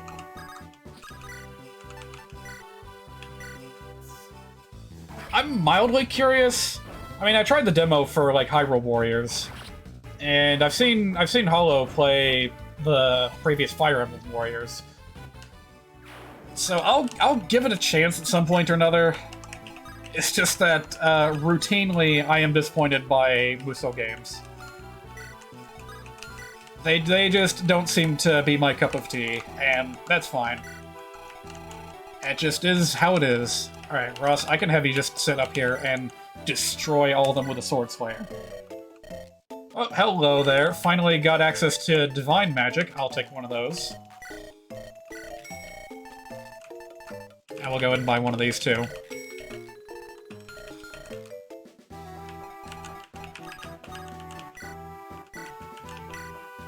We'll go ahead and pass that on to Artur. It should come in handy. The attribute that I gave to Divine Magic was Triangle Adept, so if we run into some Dark Mages, like this fella down here, we'll be good to go.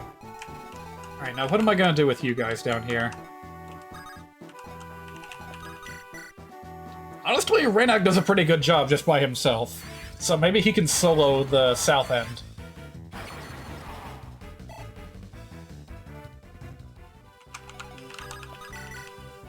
I love that the magic animation for the rogue is just like holding up a knife. I feel like Musou games are great in a short sitting for smacking stuff around is mindless fun. Can understand long gameplay sessions getting stale. You would think that I would be a little more into that? Because I like a cathartic, mindless experience while I'm playing, while I'm, like, watching live stream or something. I think that's a great way to unwind. And, well, you know what? Maybe I'll give it another chance. Maybe this time it'll stick. As long as I don't, like... You know, another part of it is the franchises that these Musou spin-offs are attached to. Like, I come in with certain expectations. Especially with regard to Fire Emblem Heroes. Sorry, Fire Emblem Warriors. You know, I come in expecting a certain level of, like, narrative, story, tactical gameplay, and I just didn't really get that out of the previous Fire Emblem Warriors, so if I can somehow put that expectation out of mind... Oh shoot, I forgot about that bandit down there. I might be able to have a better time with it. I do actually want to give the previous Fire Emblem Warriors a try one of these days, but... Not the 3DS version, for one. And for two... Jesus, look at that damage. For two, I want to... Like, the one on Wii U is going to be kind of hard to get to in this day and age. Especially if I want to experience the DLC, which I do. So... You know, discreetly speaking, what I'm actually waiting for is for Wii U emulation to become, you know, on par with, like, Dolphin Emulator. Alright, how am I gonna get rid of this guy? He's pretty fast. I should try a combination of things. I have an Axe Reaver that should help. Holy cow, this guy's fast. Holy cow, this guy's fast! Okay, maybe I should reconsider. Marissa, you go ahead and try your hand. See if you can get some crits. No crits. Alright, that's good enough.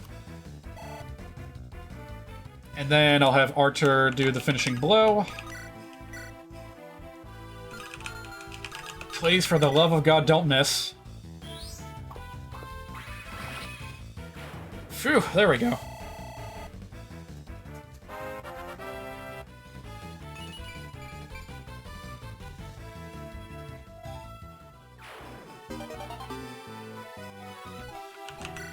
Oh, right, you have plenty of room in your inventory. I forgot somehow. What can I do about this dragon here? I want to shoot it. And so I will. Thank you, Longbow, for existing.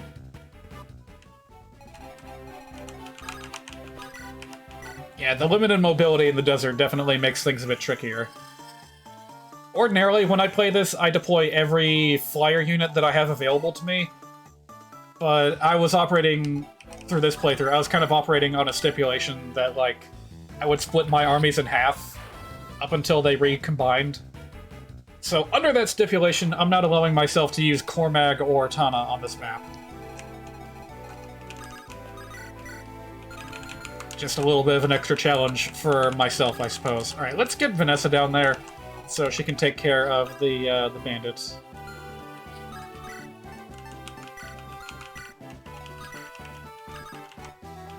And one can sneak around to the side and help out. ROMhack, you just keep on standing around and doing your thing.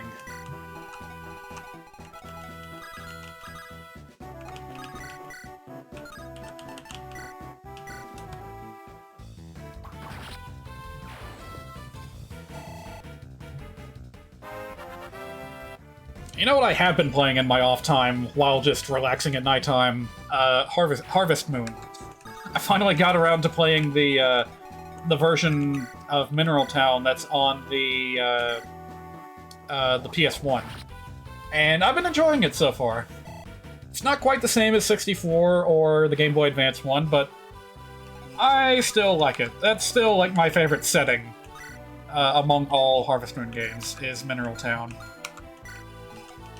So if I can enjoy something like that on my off time, then surely I can also appreciate something like a Musou game, because they both kind of boil down to the same thing. You're accomplishing like long-term goals, session by session, while performing kind of like grind work from day to day. Anyways, look who it is. That building beyond the dunes is Johanna Hall. I expect that's where we'll find Irika and her companions. Dussel, Noel? It's time we rescued Irika. I need all your strength. Of course, Your Highness. I pledge my service and my axe. You shall have both. Princess Irika. She's a friend of Prince Leon's, isn't she? I'll do what I can to help you. I feel like that is what Prince Leon would want. The enemy's numbers are great, but we do not need to face them alone. We must move quickly to join forces with Irika and her company. I'm sure Seth and Innes will be there waiting for us. Let's move. So, playing the Ephraim version of this chapter, you start off in the bottom left. and Irika and her team are already, like, in the top center, waiting to be rescued. And while they can certainly hold their own for a little bit, Pegasus Knights start showing up after a while, and they are very difficult to deal with if you don't reunite your armies.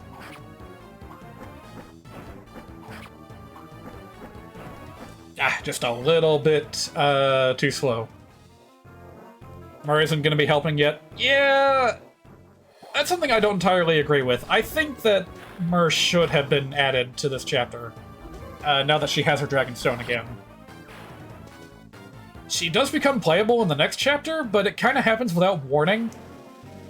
It's just like, oh, now I'm going to decide that I have my Dragonstone now, and now I can help you. And she's not even required to be deployed in that map. She just kind of appears at the bottom of your unit list. So maybe I should bring her in on this map, because it would be a really good opportunity for her to get levels. Considering that she has wings and she can fly.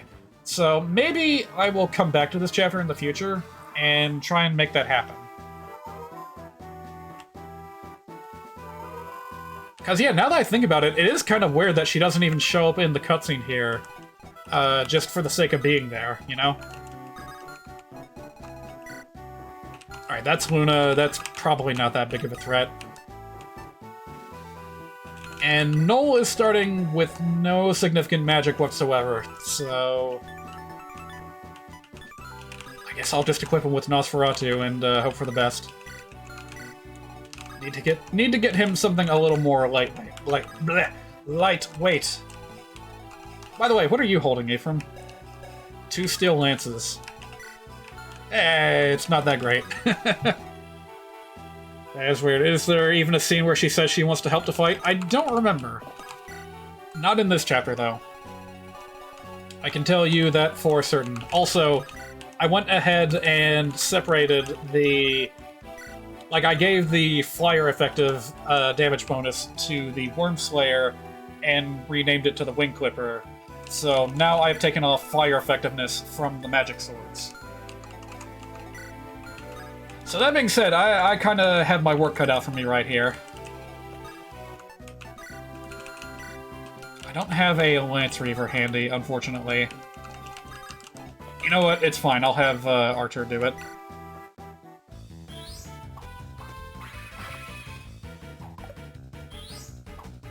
Man, that is a crusty desert background. I think it's exactly the same as the first Game Boy Advance Fire Emblem game.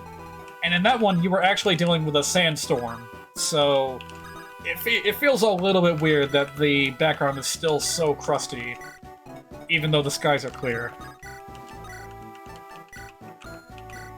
Alright, hopefully you two will be fine right there. I want to visit that house, but I can't do that without putting myself in danger, so we'll do that later.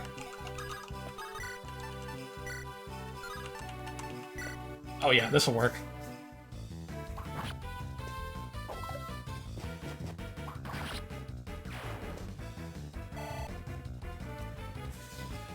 When do you think Irika can use magic swords again? Well, she could use one right now. I just don't have that many of them. Wanted to give her something unique compared to Ephraim. Yeah, I could pass that wind sword over to Irika right now, and in fact, I think I will. Because her magic stat is just a little bit better than Marissa's. But Renak's magic stat is even better. Alright, so... Oh, right, that bandit actually came to us, so I don't need to do anything here. I could try and knock this guy out, but nah, it's not gonna happen. Could try a killer lance attack, but I don't like putting myself at risk like that. I'll just do follow-up with Iwan and Vanessa.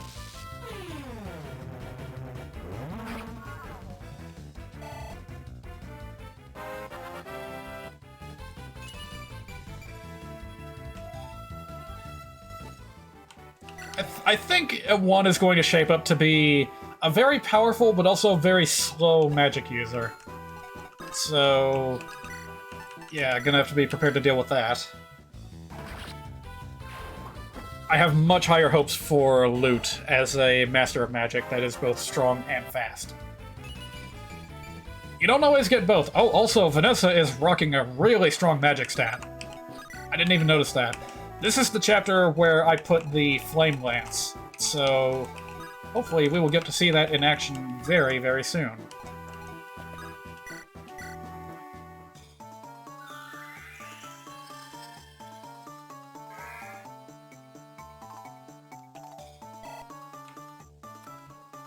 You know, I haven't done this before, but I think I'm gonna go ahead and do it now. You have the option in Fire Emblem to toggle animations per unit. So with that, I could turn on battle animations for everyone except for my support units, and they'll just be able to do their thing without having to go through the same animation over and over again. He's been pumping too much iron. Yeah, I don't know what the hell happened with his strength stat. I think that's just a really crazy RNG fluke that he became so strong. Because like I said before, there's nothing for him to use that strength stat with.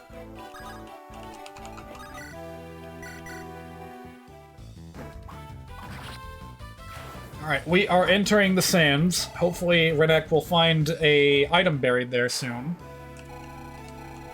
That's kind of been a gimmick throughout a lot of Fire Emblem desert maps in the series history. I'm not sure if that's been in any of the games that you played.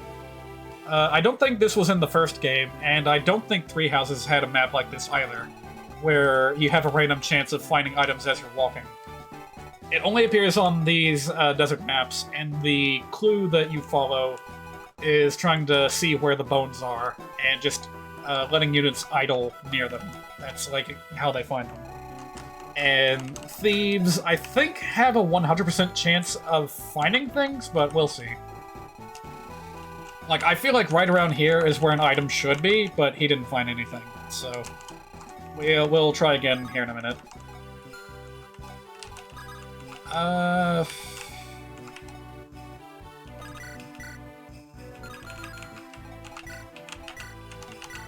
You know what, how about you guys just stay where you are for now?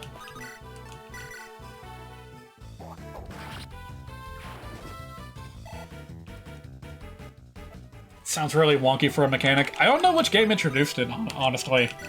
It is a little bit weird. Let me think. I don't think they even had it on the Super Famicom games. Like any of them. It just suddenly became a thing on Game Boy Advance that every Fire Emblem game has to have a desert map with treasure hidden.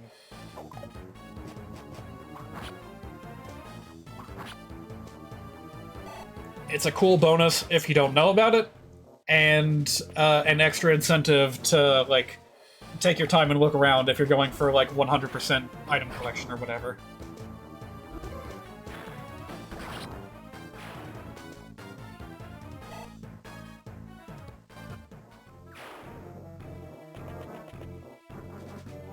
They also did this in the first 3D games, but it was honestly kind of obnoxious on those games because, for one, there were no terrain features to help you figure out where items were hidden. Like, the desert maps in Path of Radiance and Radiant Dawn are just flat-ass desert, with nothing to look at. And you gotta track down hidden items in the dirt, with very little information to go on. So, not that fun, and it gets really dumb in Path of Radiance, where there is an entire optional character that you can recruit in this fashion by stopping on the right spot in the desert. But only if you do that with a Laguz unit. Which I think at that point is limited to either Lathe or Mordecai, which, I mean, sure, they're great units to have anyway, but no one would ever think to do that! It's so weird! And it's so out of the way that you kinda have to know about it to even think to search up there. Johanna Hall has fallen. I wonder what's become of Queen Ismere. You there, take this and do some good with it. Alright, a Master Seal. That is, just a promotion item that works on everyone. That's all there is to it. Are you digging the person out of the sand? No, he just, like, there's a sweeping sandstorm that just appears in a cutscene, and all of a sudden he's there. and he only shows up if you're in a place that he in that precise area. And you know what? They did it again. They did it again in Radiant Dawn, and again, he only joins your team if you talk to him with a Laguz. Oh god, it's even worse in Radiant Dawn because, like, in Path of Radiance, like, at least there was a bit of grass, you know, kind of poking out in the middle of the desert. There's like a tree here and there. Radiant Dawn's desert maps are just the worst. They're so boring. There's nothing to look at. I don't know how in the world you find him in there. I just have a vague idea of where to look, and I send the Laguz down there, and boom, there he is. That being said, his existence is kind of a cool little Easter egg because, like, you know, he's the representative of a whole, like, secret village of, you know, half human, half Laguz people. So, you know, if you get him into support conversations with characters that match that criteria, you know, he'll tell them about it and be like, hey, there are people like you out there, you know, come find us in the desert, we'll help you. I really wish that had been given more, like, attention in the narrative, because it's really, really interesting. Just imagining a place like that, hidden from the scorn of the world, but you never see it, and he's the only person from that village that you get to meet, so... According to this ancient document, there was a huge battle here long, long ago. Every day I'm out here digging up ancient weapons and artifacts out of the sand. There are still more to be found, of that you can be sure. It's even said the long-dead sage left behind a copy of Matisse's tome out there. Oh, but I won't give that to anyone if I find it. Not a chance. Well, there's your clue on what to look for. I guess. This will work.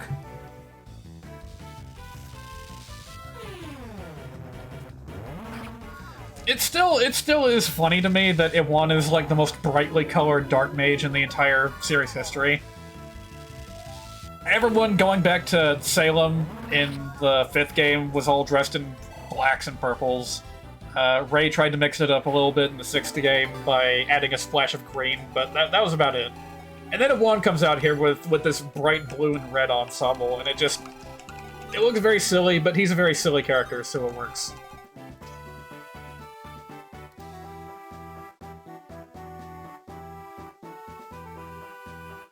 How would a book survive in this desert? I don't know. I mean, Wan Shi Tong managed to hide a whole library out there, so I don't know. Fantasy stories are funny like that.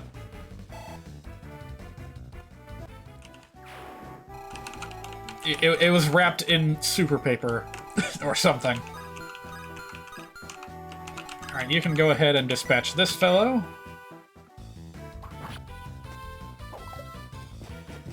Oh, come on, you didn't get it. Well, just goes to show that you can't always depend on the chance of a critical hit. Oh, actually, Marissa's gonna be in danger here. I mean, not too much, but... Yeah,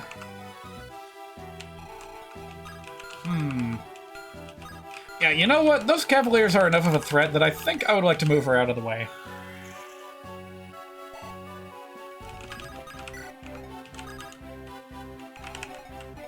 Alright, you know what? It's fine. We'll leave them as is, because, like, Tethys is now, like, fast enough to where barely anything can hit her. I'm not worried about her. There we go. There's some magic for us. And we can just go ahead and trade that to Arthur. It'll be great. Meanwhile, up here, we've got a bit of a situation. The Pegasus Knights are coming.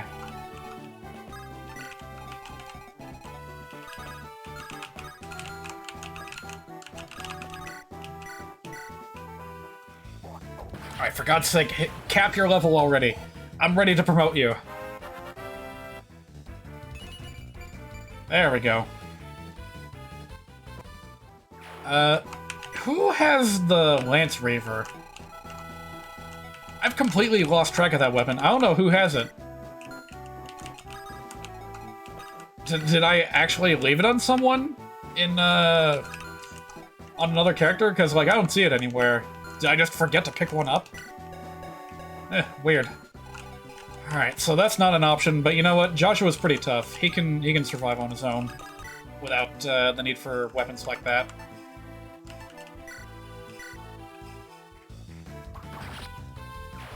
Just gotta make sure he's on that forest. And Sayla, you can go ahead and deal with these pesky mages up here. Meanwhile, honestly, now that I've added a short-range bow into the game, Innes could just stand here and wipe out all of these Pegasus Knights easily. So you know what? I think I'm gonna have him do just that. All the highest generals in Grado's army receive titles named after gemstones.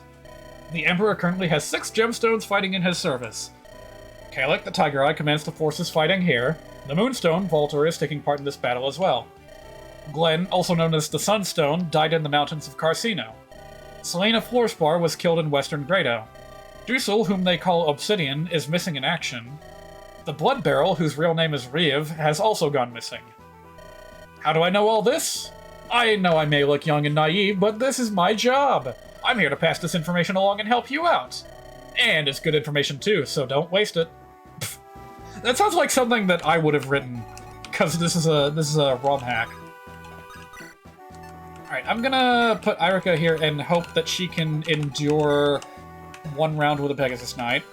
We shall see. I should probably send Vanessa up here too to help.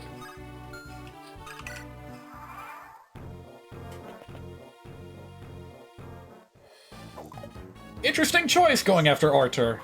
Unfortunately, the wrong choice.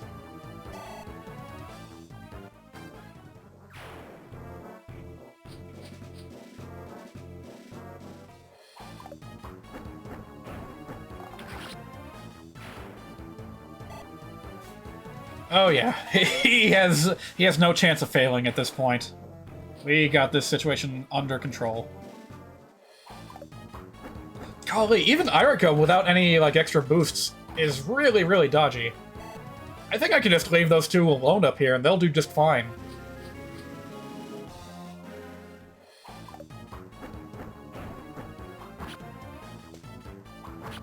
Ah, come on, Joshua. You can do better than that.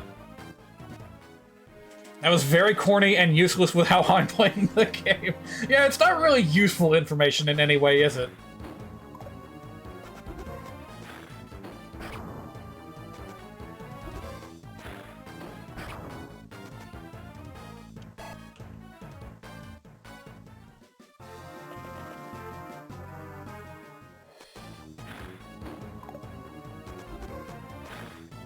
I did not realize there was such a huge gap between male and female mages in terms of magic resistance. That's kind of nuts.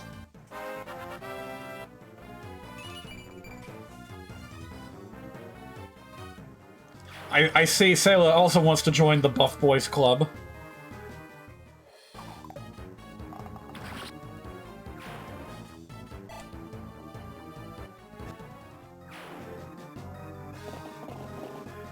Alright, now the cavalry starts approaching. I think I'm gonna try to rush everyone up to the north end of this map as quickly as I can.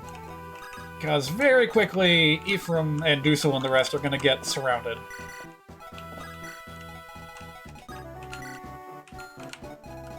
I might be able to leave Noel behind and have him take a stab at some of these guys.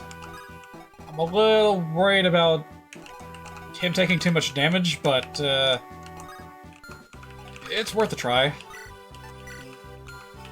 With Fissure equipped, that's going to be a one-hit KO on retaliation, so let's hope that that works out.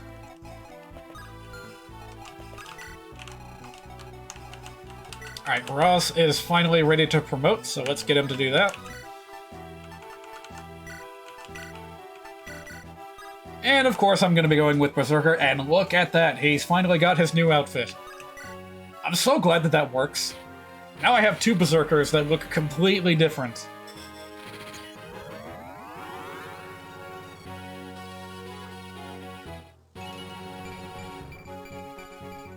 Very nice. My god, he's so beefy! 18 points of defense is ridiculous in this game. Yeah, I don't think the bosses even have that much defense. That's crazy.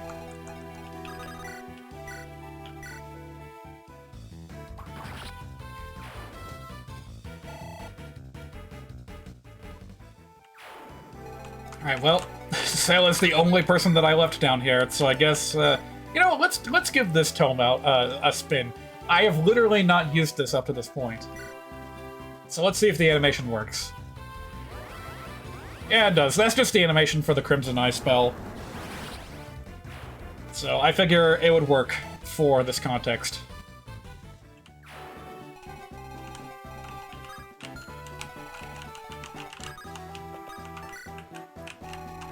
Alright, where should I go next for treasure? I guess I'll go ahead and sneak Rennek off to the west, because I know that there's a couple of things, like, on the hugging the left side of the map here. That's where I will find some stuff.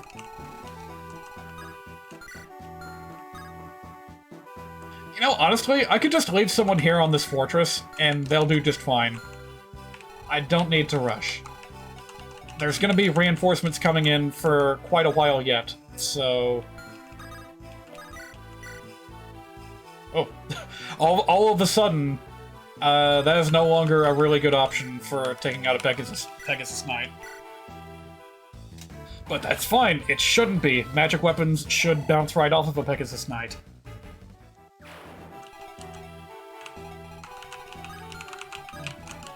You know, it's arguably a waste of experience, but I do not mind leaving Innes here to just mop the floor with these Pegasus Knights.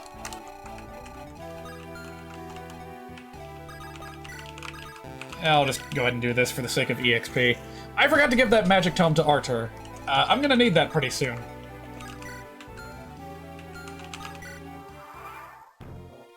Because, yeah, the whole east side is dragons, so magic that can kill a dragon is gonna be pretty useful here. Here.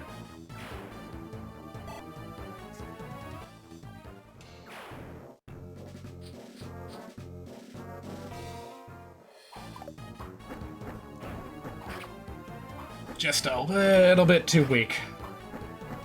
That's fine, I'll give the kill to Irica.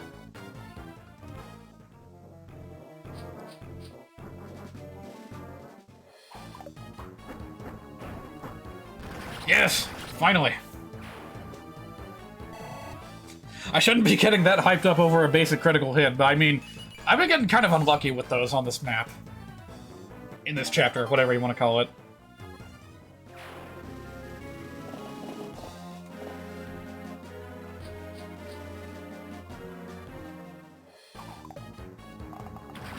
Honestly, at this point, I don't even really need the animations. You know exactly what's going to happen when one of them tries to dive bomb the prince. Ah, but this on the other hand... Oh, look at that! His defense is way better than I remembered.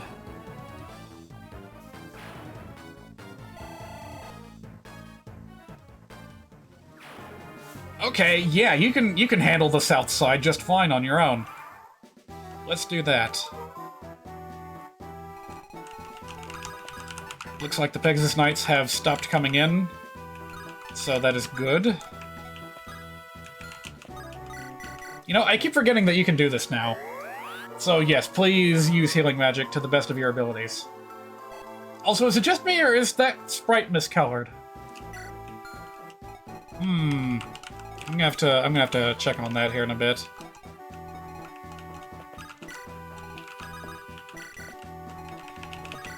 Unfortunately, Great Knights have a tremendous amount of trouble on sand. So it's gonna be a while before I can get Dusel over there.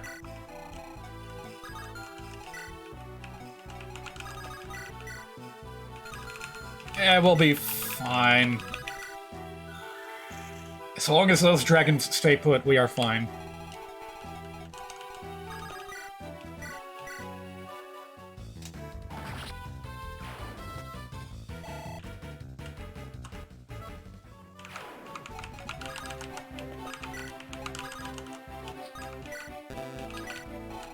Alright, now I can start moving Joshua up this way. I don't know if he'll be able to handle Kalec by himself. He is pretty darn strong. Oof. Yeah, that... Oh, God. He is strong enough to where he can knock out Sayla in one blow. Granted, he does have fierce stance, but even so, that's kinda crazy. We will have to approach with caution.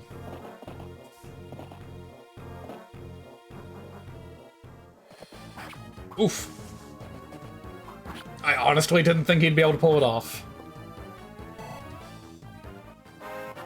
Well, enjoy it, because that's probably the only strike you're going to be able to land, mister.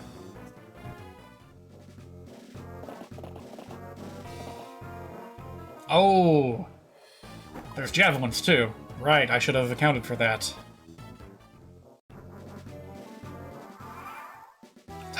We'll get it. We'll get through this. I'm about to send all my mages down that way. Well, most of them. And once they arrive, their goose is cooked. I mean, gosh, I have Teddy's here. I can just have her dance for Noel, and he'll be able to knock out everything. This is the exact reason why I wanted to put that tome into this chapter with Noel. It's because I knew it was going to be a godsend.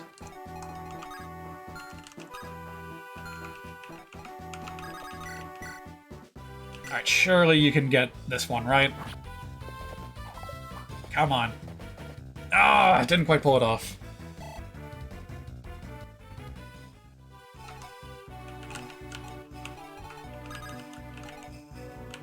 In that case, I'll have Vanessa do the honors.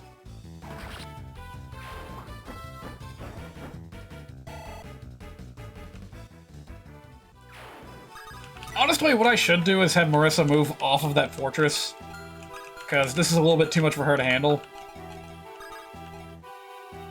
Alright, if Noel gets attacked by all these dudes, how... Whoa!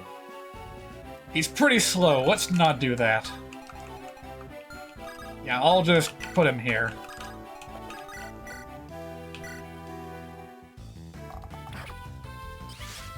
Ooh!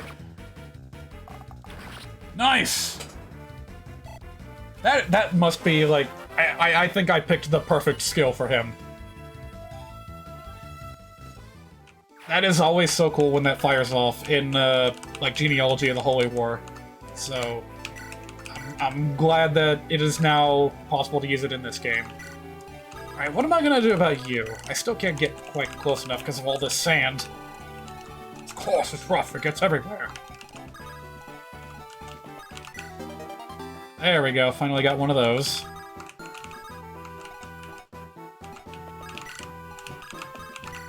Everyone else just keep on marching, I suppose.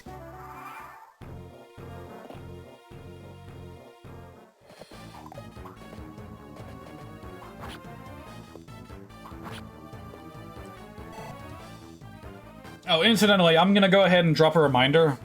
This just popped back into my head. I'm gonna be streaming anime every weeknight this week on Hollow's Discord channel. If anyone listening does not already have access to that, just let me know and I'll send you an invite. I'll negotiate sending off an invite, because I'm not technically the one in charge of that server. And I'll be showing the Fire Emblem OVA animation on Thursday night. Should be fun. Is there a map interaction you can have between the twins? Yes, there is. That's, And apparently Ephraim can talk with Innes as well. I did not know that. There's the guy with the weapon that we need, and I forgot to give it a rank? Really? Hold on a minute.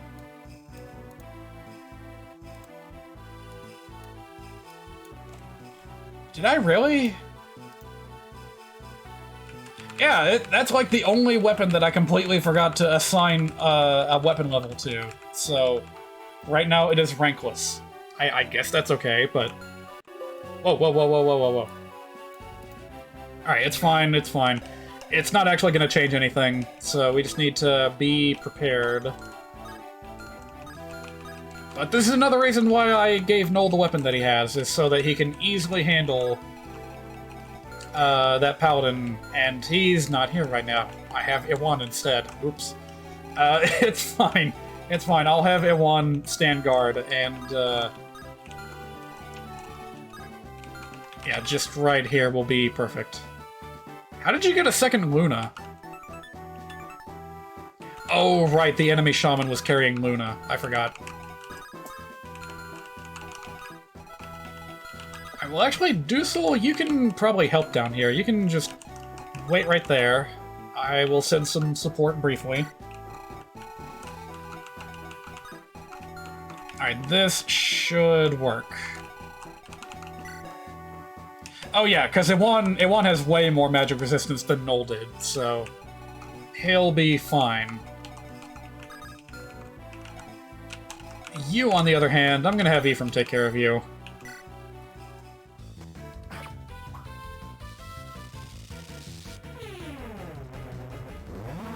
Now, one thing I don't remember is if Irika or Ephraim have a conversation with the bosses on this map. But I don't have a Axe Reaver to spare, so I'm not gonna send Ephraim up this way. Let's see. Ooh! That would work out perfectly if Ross can hit. Let's give it a try. You're a stepping stone and I'm moving up. Don't take it personally. Yeesh. That didn't quite work. Alright, it's fine. We can wait this out a little bit longer. God damn, Joshua, you can barely scratch him! I don't remember him. I do not remember him having that much defense, but apparently he does. Jeez. Oh, hold on a minute. That changes things. That absolutely changes things. Here we go. Kalek. Hey, if it isn't Joshua! It's been a long time. Have you been well? I've been alright. Still working as a mercenary. When did you get all proper and join the Great O Army? Didn't I tell you? I wasn't about to waste my life as a nameless soldier. Still, I think back on those days a lot lately. My axe and your sword. The two of us were a deadly pair, eh? By the way, I know all about you, Joshua. Who you really are, I mean. The Prince of Johanna, huh? When did you plan on sharing the wealth, you sneaky dog? Listen, you can't reduce a nation to loot waiting to be divided. And more importantly, I made a vow to my mother. I'm going to succeed her as the ruler of my homeland. Hey, Kalek, you're the one who killed my mother, aren't you? Yeah, sorry about that. Things happen, you know. Come on, Joshua, don't hate me. This is war. There's nothing you can do about it. Besides, grudges get in the way of work, right? That's true. It's as you say. Listen, Kalek, I've got to kill you now. Don't hold it against me. You arrogant... You haven't changed a bit. I've always wanted to show you who's better, Joshua. And I'm even stronger than I used to be. I'm gonna wipe that smug look off your face for good. Wow, that was a long dialogue scene. That may be one of the longest in the game. But it's cool. That was one of the things that made this game special for me, was the extra... Ooh! I almost forgot that I could have Sayla do this. I've got to kill you now. Sorry, but it's time to commit die. That doesn't even work. I don't know why I said that. But yeah, that's... Reinforcements coming from the back. That is A-okay with me. I'm just going to put Archer back there, and he will just go nuts. They don't stand a chance. Alright. And meanwhile, looks like the Cavaliers are done coming up from the south, so I can go ahead and move in for the kill. Yeah, Cormag, if I deployed him, would also have some choice words to share with Volter. But again, I didn't train him for this mission, so I left him out.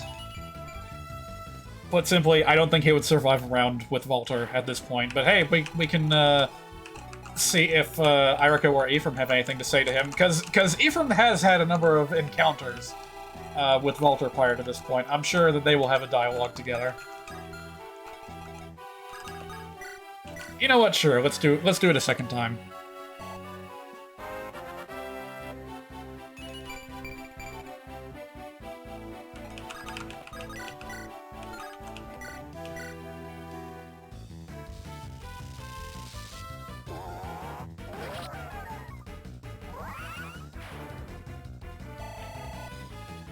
See if I can't get him caught up in levels, because I think I'm going to be depending on him a fair bit during this campaign.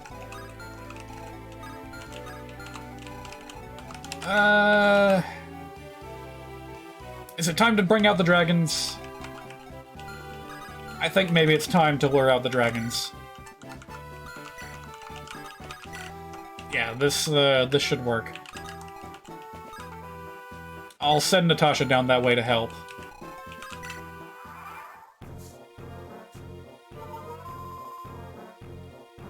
Alright, so how's this gonna work? Who is the boss gonna target? And... You blocked off the paladin! Oh, god damn it.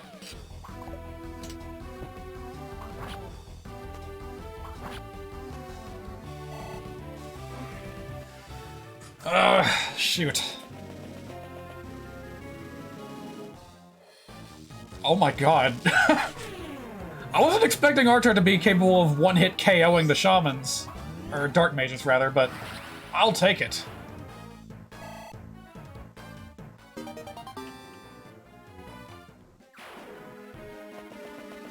He may end up being my most powerful unit throughout this campaign, against all odds. Like, I was hyping up loot, but honestly, yeah, Archer is shaping up to be pretty amazing. The only question is, should I turn him into a sage or a bishop? The sage, of course, has all-around usefulness, but the bishop has bonus damage against monsters. And you know what? I might just do that for the sake of overkill. Because it would be hilarious to see him, like, one-hit KO a zombie dragon or something. That would put a smile on my face. Because, yeah, that's ridiculous amounts of damage. Imagine that, but tripled.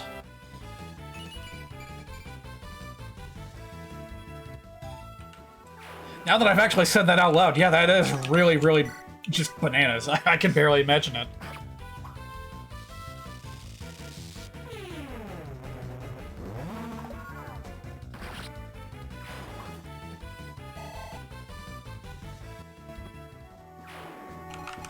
Alright, this fellow is just about dead. How should I finish him off? There are many options. Not all of them are good options.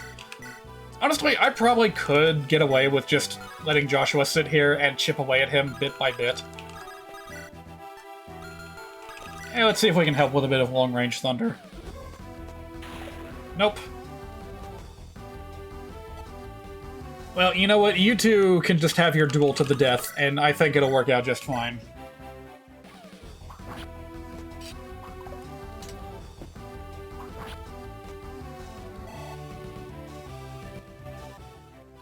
Yeah, honestly, I don't even need Ross up there anymore. He can go ahead and start helping out down south. Oh!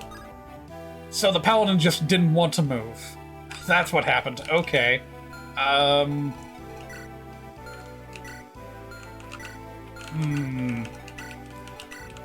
I don't think I'm gonna bother stealing that elixir. I mean, I could. You know what? I have ROMhack here. Maybe I should.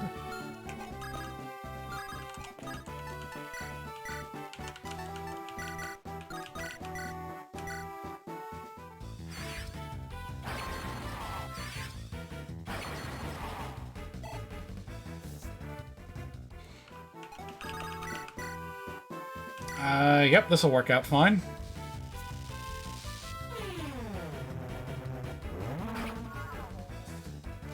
Oh yeah, the only thing that I'm really worried about is Dusel tanking too much magic damage.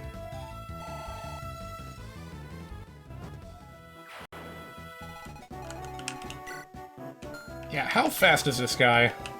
He's got a speed of about 13. That's... Yeah, I gotta be careful here. Let's see what happens.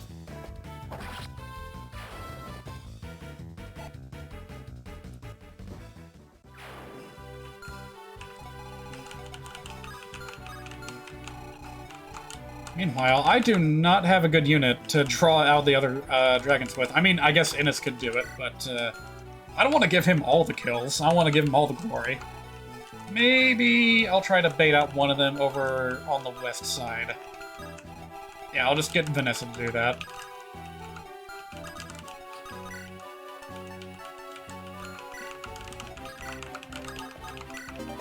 Oh! Nice. Alright. I'll go ahead and send that off then.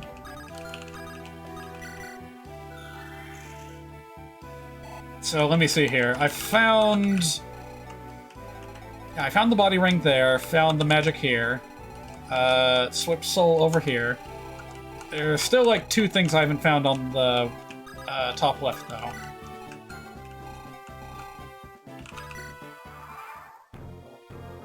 In fact, I should just go ahead and pull up the map for this chapter so that I can quickly reference it and remember what I've picked up and what I haven't.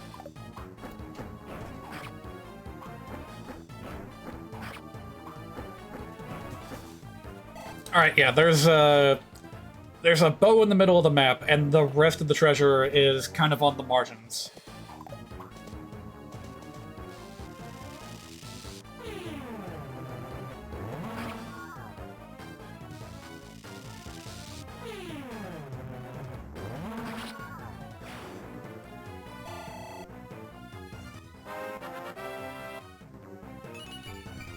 Oh dang, he's almost ready to promote. I don't have a guiding ring handy. I guess I'll have to send Ephraim down there. Pick one up from the convoy. Did I call it one Ephraim? They both begin with E, whatever.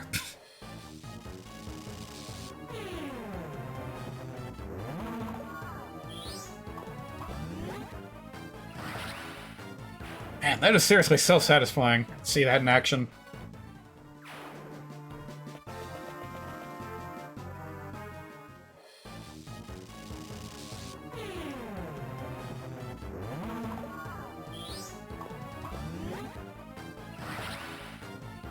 That being said, this enemy phase is carrying on for a little bit long. I just want to see how the duel between... Oh, right, and then there's you.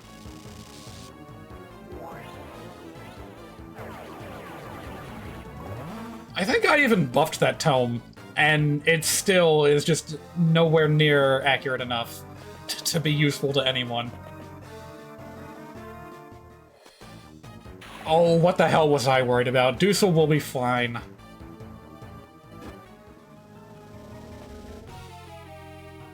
The real question is, when is that paladin going to move? I want that flame lance, damn it. There he goes.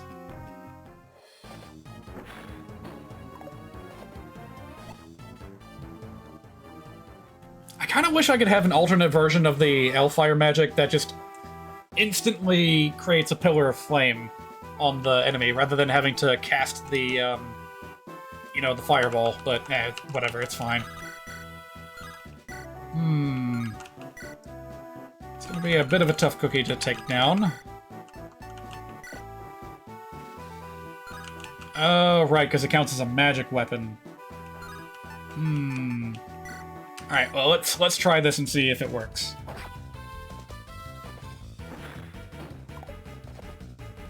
Yeah, we should be fine. Oh god, Iwan's gonna be desperate for that promotion item as soon as we're done with this fight.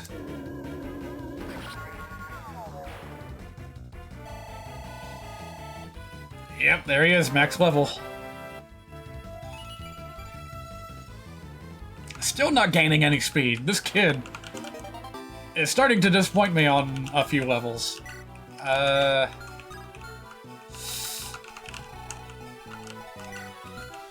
I don't think I really need to worry about the mages. Like, every single one of these spells is just gonna bounce right off of him. So let's take out the, yeah, let's take out these guys instead. Or at least I would if Renak could do enough damage, but he can't. Shoot. Can I get Vanessa over there? It doesn't look like I can. Shoot. Alright, in that case, just equip the lighter weapon and hope for the best.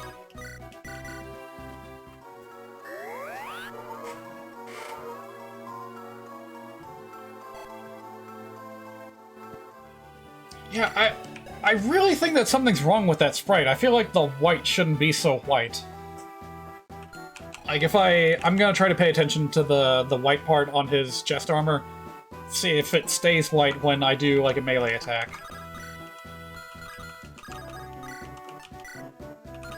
Alright, I think I know how I can finish this. We'll get Ephraim to help boost the damage. Shoot. And I was gonna say, and then hopefully Joshua can finish the job, but, didn't quite work out that way.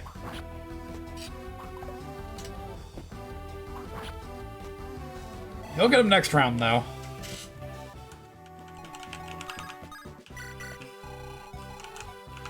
Alright, finally the Dark Mages have stopped appearing. I'm free to go and get knocked out by dragons or whatever.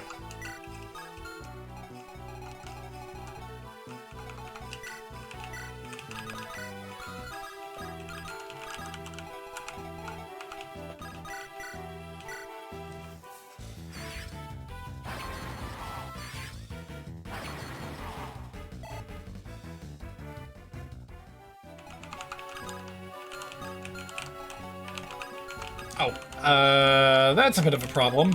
Oh dear. You know what, how about this? How much damage can... Oh, I don't like those odds. I gotta get someone down there to bait out the other dragon. Alright, you know what, Marissa, you're it.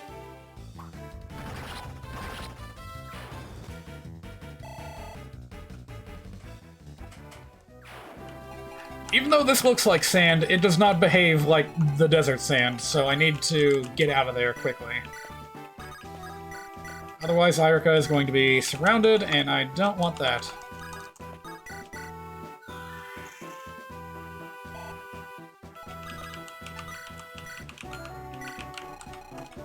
Alright, now, man, I'm still not sure what to do about this, little kill zone down here. Maybe I should bring Dusel a little bit closer. He would handle it just fine. The rest of you just stay put.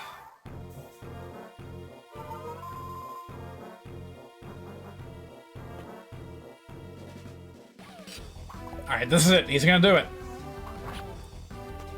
Yes! Excellent! Blast! A bit more and a crown would have been mine. For some reason, when I played this for the first time, I constantly misread that quote as, a bit more and a crown would have been nice. Like, oh, I'm dying. If only I had become king. That would have been nice.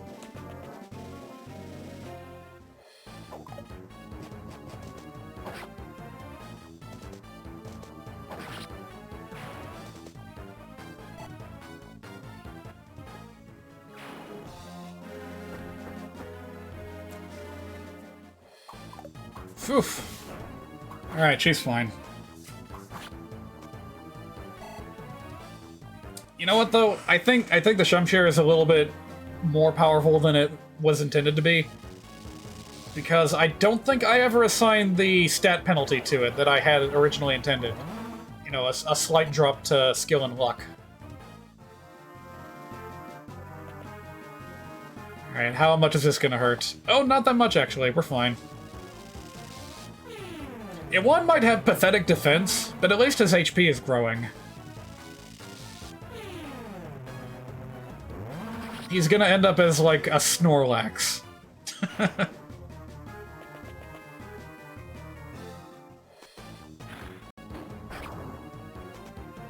damn, I do not remember Dusel ever being this tanky, magically. But here he is. He's about to become the linchpin of Irika's army, just like how he was for Ephraim. This is hard mode, so I think that's pretty justifiable. Boy, imagine if he had a unit like this, or like Frederick, or, you know, someone else like that. Okay, I was afraid it was gonna be Berserk. I did bring a Restore Staff, but that still, like, got me for a minute.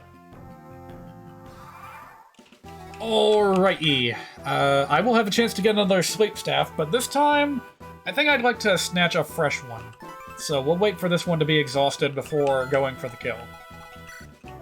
And we will try to be a little careful about it. Alright, let's see if this spell works as intended. You better believe it does!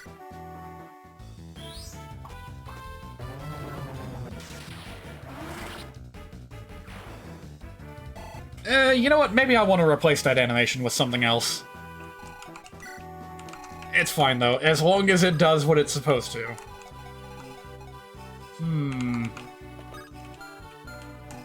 Yeah, what am I gonna do to approach this group down here? I could try to, like, bait this horseback archer a little bit closer.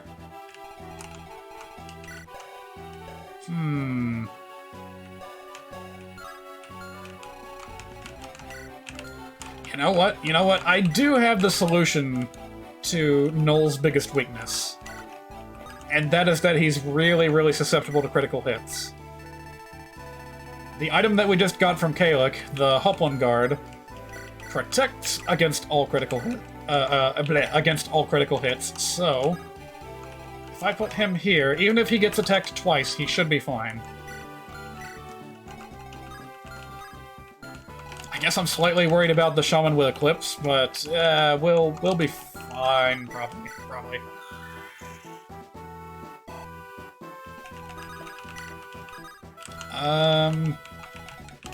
Let's put Irika over here next to Marissa.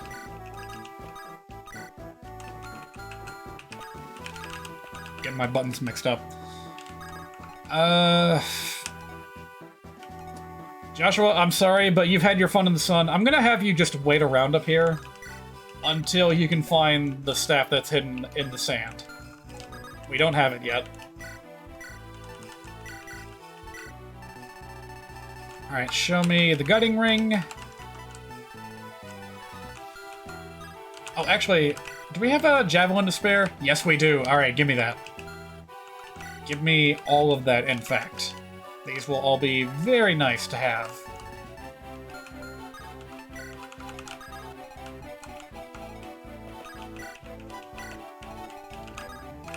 Yeah, it wants a little bit too far away. That's fine. Alright, tear him up.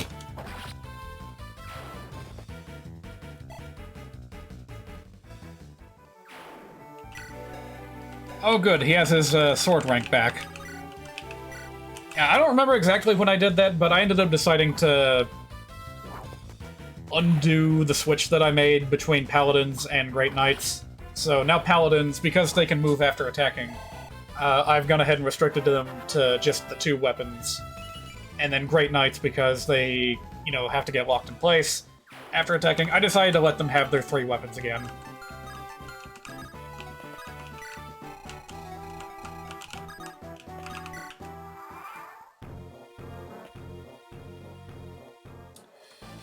Oh, that could be a problem.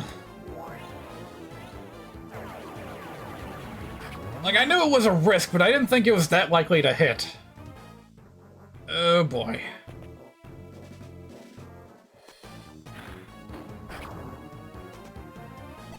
So now Noel might actually be in a little bit of danger from the archer. Especially if he gets put to sleep. Don't you do it. Don't you do it. Ugh. Alright, here we go. How's this gonna go? It's do or die time. Quite literally. Yes! Wow, that was one hell of a gambit.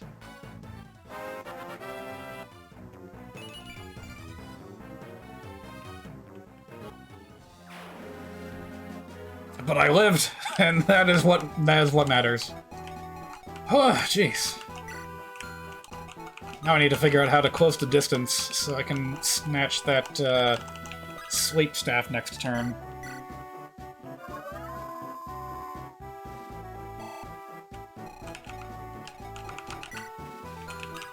guy's still got 2 charges on Eclipse.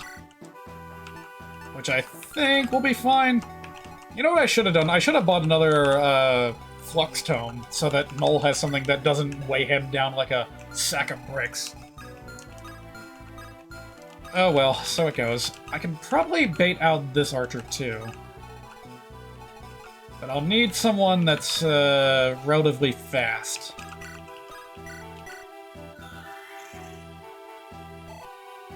Yes, I think you will do just fine. And then I'll put Vanessa somewhere where she can swoop down and get me that staff on the next turn. Assuming none of these dragons have ranged weapons. Alright, good. Then you can stay here. Don't forget to actually click on wait if you're looking around for treasure, because otherwise they won't find anything. You have to keep on clicking on wait. Which is a little bit annoying, but so it goes.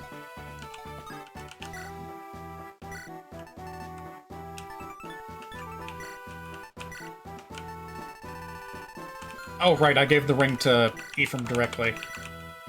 Alright, now... Oh, actually, things are about to get really interesting, because... the summoner... well, you'll see. I mean, if you remember all that stuff that I was doing with the Phantom unit on a previous livestream, then you'll know what's coming. I'm really excited to try this out.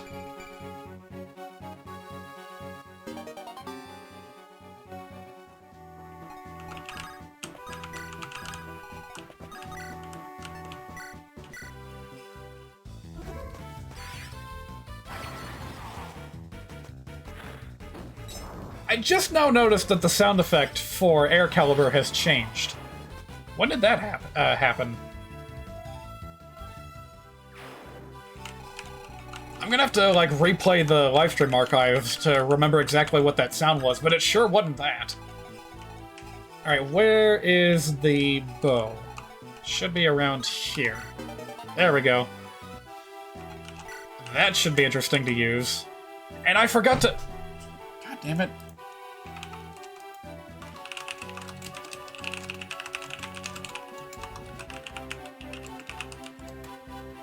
What was the other thing? Flame Lance.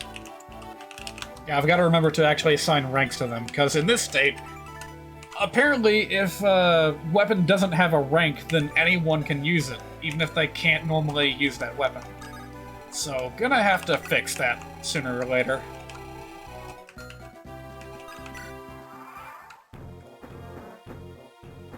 Oh, now they're all moving. I didn't expect this.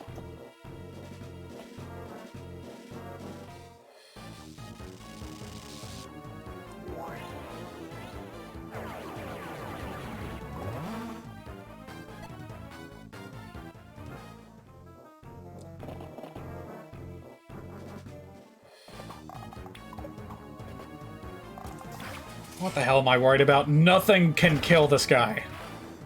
He may actually be my best unit. I've been saying that about a lot of characters on my army, but yeah, Prince Innes is a real force to be reckoned with. If I gave him a skill like Gale Force, he'd probably be able to solo entire missions by himself. Alright, your staff is mine.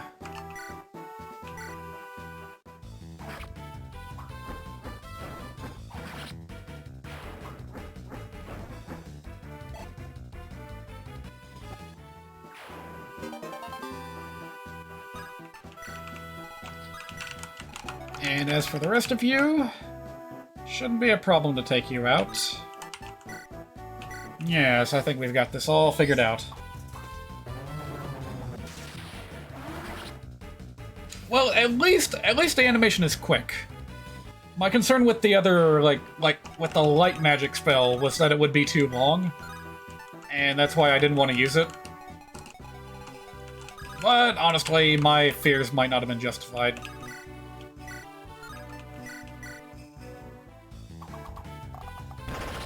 Jeez!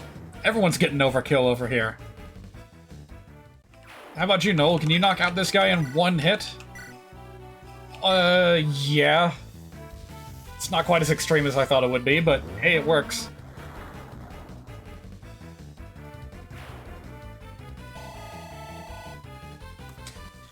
Just use your imagination a little bit and pretend that I sunk the entire paladin into the hole.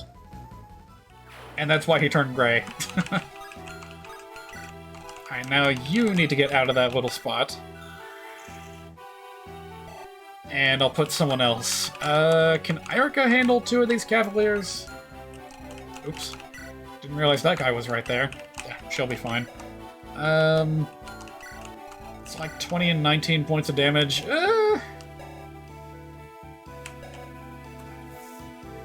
You know, I'm gonna say no. I don't think that she can endure both of those attacks back to back, so I'm not gonna force her to. I need someone a little bit bulkier. In fact, holy cow, Vanessa has 11 points of defense? That's kind of outrageous for a Pegasus Knight. That's more than Ephraim has. Yeah, when did that happen? Okay, I guess Vanessa's gonna go onto my grade A all-time favorite units of all time because of how unexpectedly strong she became when I wasn't looking. By the way, can I hit one of you guys with this? I think it would be kind of funny if I could. Hehe.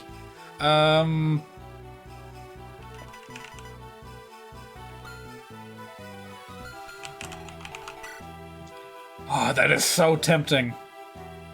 But I can't, because they'll probably go after the Dark Mage. And the Dark Mage has an item that I want to steal, so... yeah, I'm not going to use Berserk after all. I really wanted to, though. Alright, meanwhile, I think I'm going to have to send Renek on a whirlwind tour of the map in order to get all the treasure, because this is taking way too long. Maybe I could get Iwan to pick something up? Save us a little bit of time? Anyway, prepare for the summoning! There we go, we now have... I gave him Paragon. Summoners gain 10 EXP every time they summon. I just cut in half the amount of time it's going to take for Iwan to cap his level. Just because he's a summoner. That's going to be crazy. Alright, so, Phantoms technically fly. It's kind of ridiculous, but yeah, they can walk on any terrain. They have decent combat stats. The only gimmick is that if they take one hit, they're dead. But as soon as one of them vanishes, you can summon another one. So it's not too difficult of a trade-off. I really like how they work in this game. They're a lot of fun.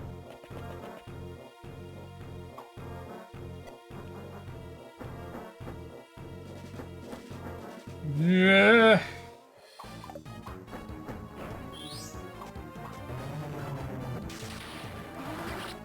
Okay, yeah, I don't know what I was worried about. Why are you guys going after him? He can annihilate you by, like, breathing on you. Shit. Let's see, at the rate that I'm going, am I gonna have any time to show off, Dali images today? That genuinely has been one of my, a huge thing that I've become obsessed with lately, is, those AI-generated images. And now that I have figured out how to get, like, the thing running on Google Colab, I can safely run the thing without having to go through the official servers, and... sorry, I just realized this is going to be a bit trickier than I expected. I can't quite shoot that dragon from here. And if I put Innes in range of that guy with the Devil Axe, bad things are gonna happen. So here's what I'm gonna do. Run away! That's exactly what I'm gonna do. This is way too hairy of a situation for me to be in.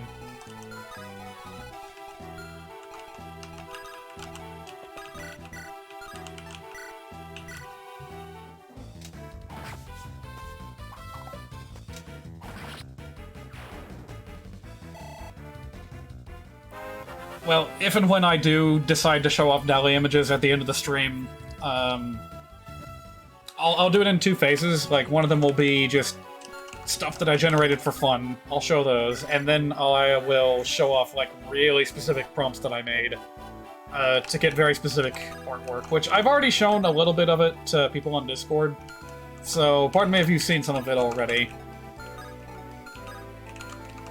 But I am quite excited about tinkering with it a bit more. And gosh, this is DALL-E Mini that I've been playing with all this time. It gets more advanced. There is a DALL-E 2, and I did request to be allowed access to the early version of it. And I really hope that I get into it. In fact, I could go ahead and check my email and see if they sent me anything.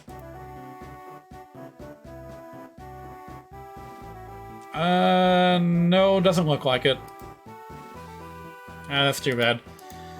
Yeah, probably they took one look at me, and I was like just a relative nobody, and they were like, yeah, we don't need to send this guy anything anytime soon. There we go, finally got something. Hello, welcome. Rough work was rough today. That is really too bad, because I know that you had a rough night last night.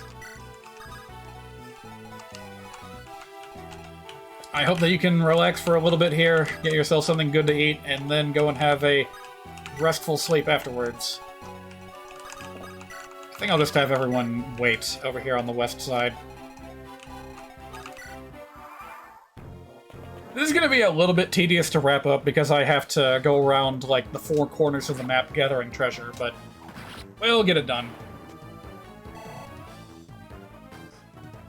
Tell you why work was rough. This bloody heat. Oh no.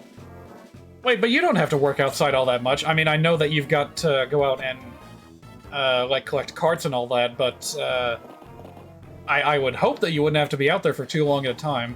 Then again, being outside for any period of time when it's this hot can be quite exhausting. Oh, you fool! I'll tell you something interesting I observed while I was out and about today. I actually did go out and do a bit of shopping. Kind of on a whim, but I mean, I've got like 1 week to go. I needed to get a little bit more food to cap out the week. And I ended up going to several shops. One of them was Walmart, and it was crazy busy today. Absolutely packed. I don't know what was so special about today, but people were just packing themselves into the store. It was crazy. And then I go to Save-A-Lot down the road, like same zip code and similar like price levels for food, and it was like empty. When I went to the parking lot, I honestly wondered if they were closed because there was like 1 employee and 1 customer, and that was it. And you know, fair enough, I only went there to get exactly 1 thing, so, you know, whatever.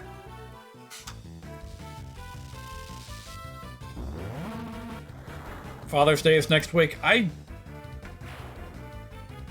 Well, at least with Mother's Day, I can imagine people flocking to stores to buy flowers and cards, but people don't do nearly as much for Father's Day, last I checked. Also, I'm gonna have to do a bit of a rigmarole here. I need to send Renek up and around to get some stuff up here, and then I gotta send him all the way back down to where this Dark Mage is, so that he can steal the Guiding Ring. Now, granted, some of this frustration is entirely self-inflicted, because I could have brought Colm along with me to speed up the search. However, like I said before, I was doing that stipulation where I send some people one way and some people another way. So I've, like, forbidden myself from deploying Colm and Cormac onto this mission, and that's just how it is.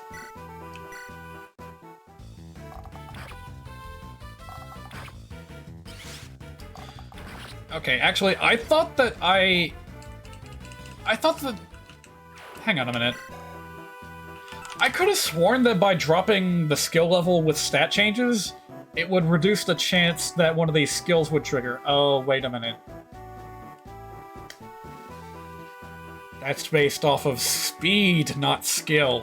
No wonder he's been getting multi-attacks like a madman. Okay, I'll let you have that one then. I'll let Marissa finish up at the bottom here. I will also send Vanessa up here to help Renak with the searching. Still trying to catch up with a lot of gaming news of the week. Nothing too crazy from what you've seen. Well, I'll tell you what I took away from the Mother Direct that happened today. There's 2 really exciting fan remakes in the works. One that's looking to... Well, I guess these are technically... Yeah, these are fan remakes. Attempting to... you know, like, revive old games in a new exciting way. There's one for Earthbound Beginnings that I think is called Mother Encore.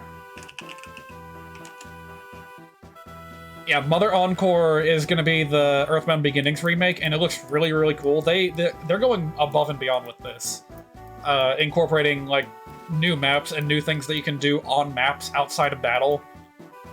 To say nothing of how they're probably going to revamp the battle system itself. It looks really exciting. Like, it looks like they want to do what Mother 3 did, and then go a step further. Just with the world and characters of Earthbound Beginnings. So that looks really exciting. And then someone is going to try to make a 3D remake of Earthbound. And that was like the Nintendo Direct style one more thing snap thing that they do. Details are very limited. We have absolutely no idea when to expect that project to come to fruition, but it is out there.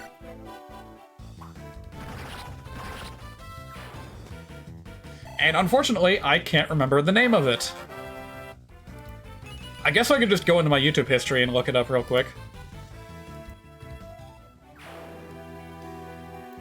Yeah, let's see here. What was it called? Earthbound Dimensions, that's what it was. So, Mother Encore, Earthbound Dimensions look really amazing if they can succeed. That is not a guarantee. Mother 4 also looked amazing, and it never went anywhere. So, you know, be cautiously optimistic about them. If they do finish one day, I guarantee you they will be amazing.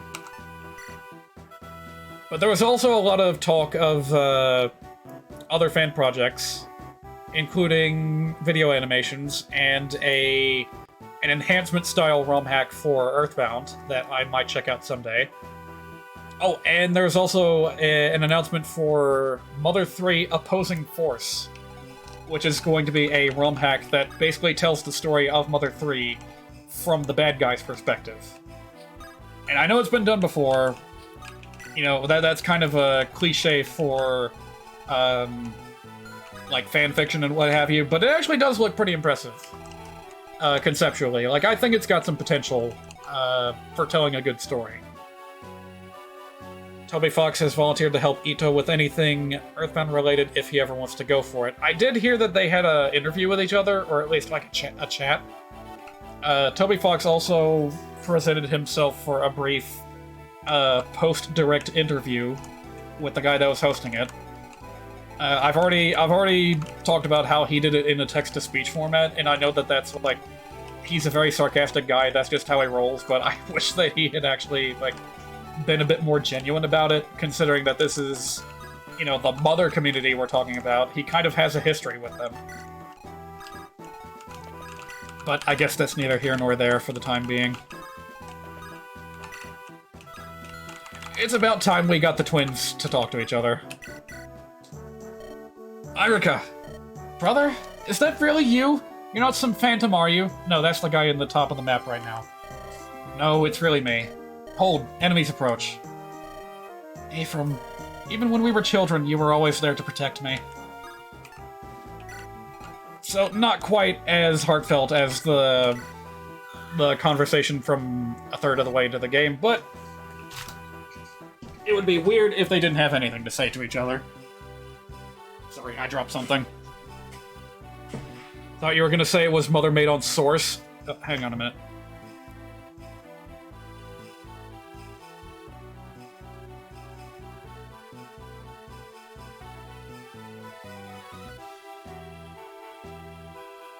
Alright, sorry about that. Opposing Force is some Half-Life bonus chapter. Really? I haven't heard about that before. Alright, for goodness sake, you two need to hurry up that search over there on the northwest.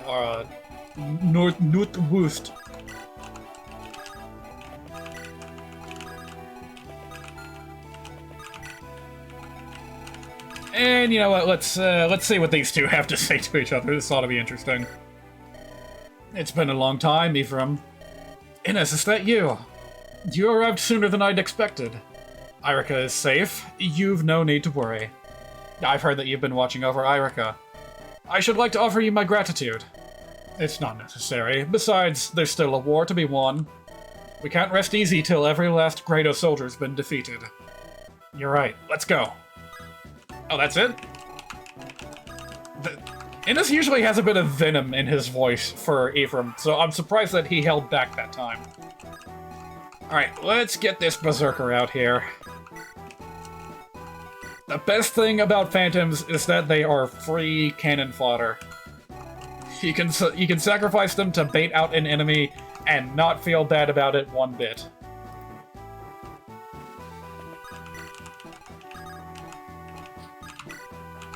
Alright, hopefully we don't need to fly over this little gap here to get the treasure here, but I'm prepared to do so if the situation calls for it.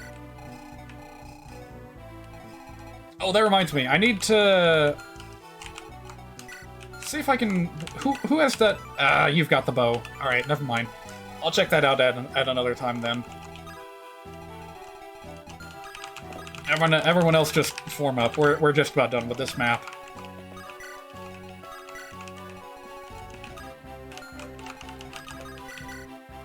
Don't want the Dark Mage to come for me just yet.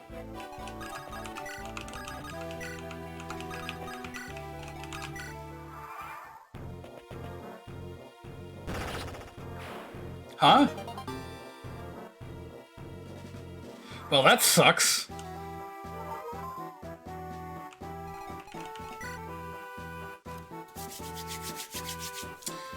That really sucks. I can't get the Devil Axe now because that has been given to the Phantom, and we don't get to keep Phantoms, and they can't trade items, so bye-bye Devil Axe, I guess. I mean, I never really use it, but it's the only one in the game. So what happened there was the enemy Berserker went and critically hit himself because of the Devil Axe's random self-harm effect. Which is just absolutely ridiculous. I can't believe I just saw that happen.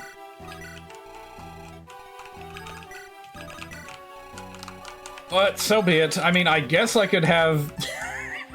I can have the Phantom use the Devil Axe. That could be funny. But I got, like, no one to use it on. I can't use it on Volter, because I might actually kill him. And, that would result in the Feely Shield being lost. It hurt itself in its confusion. That's exactly what happened. Also, apparently the Shaman does not want to move ever, so we'll just go ahead and advance.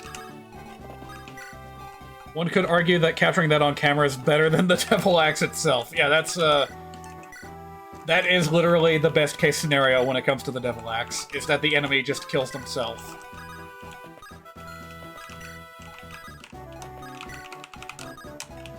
Alright, I don't know who's gonna do what after everyone reunites down here, but may as well just have everyone in the same place.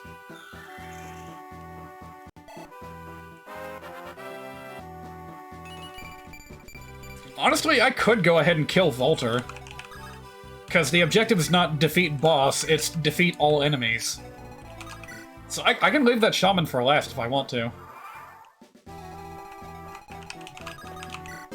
There we go. That's a very important item to get.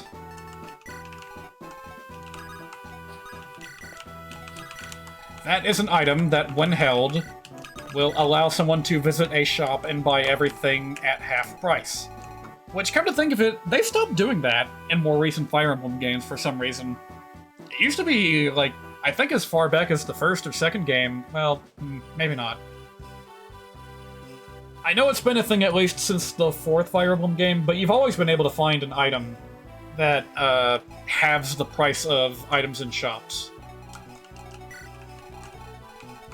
And I swear, I don't remember ever seeing one in Awakening, Echoes, or Fates, or Three Houses.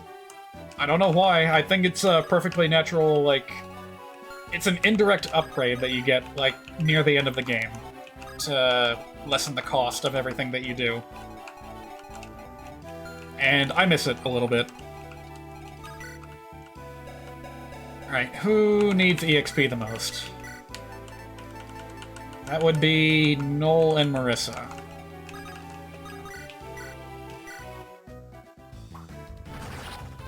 Gee, a little bit overkill there, huh?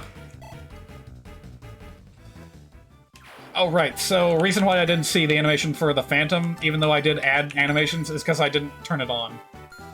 So, you know what, I'll just turn on animations for everyone. It'll be fine. I could see the Phantom in action if I get Rennek down here quickly and just steal the Feely Shield from Volter here. But, we'll see.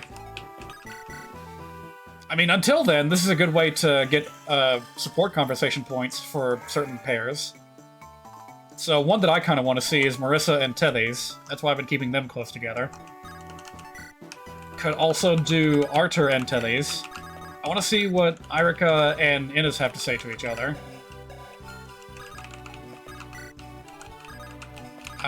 You two can talk to each other. Russ... I guess I'll have Russ stick next to Iwan, but he's not here. Well, alright, you guys can just hang out around here, I suppose. That'll be fine.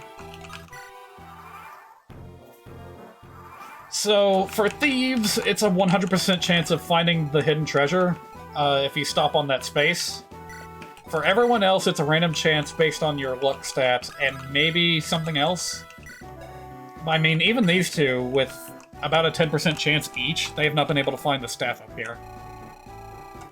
So this is gonna take a little while.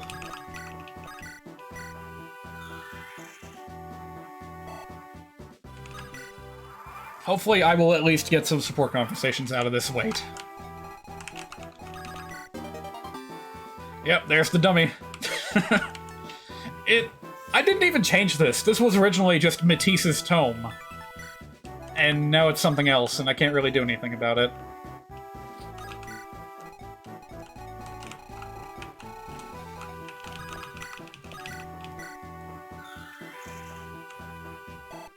That being said, like I said at the beginning, I may not actually keep... There it is!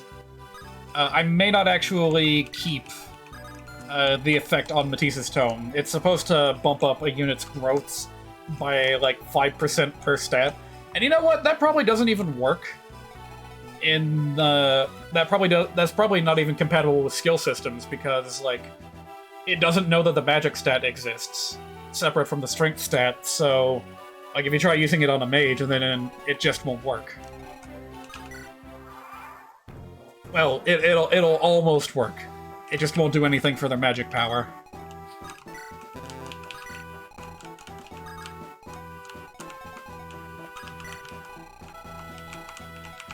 I guess I can have you two start walking back. I don't really need to, but I'm gonna do it anyway. I was debating whether or not I would have time to start on the Tower of Valny after this, and I'm thinking the answer is going to be no. Because this chapter simply takes a long time to get through. It sucks, but that's just how it is. If you're trying to find all those precious treasures.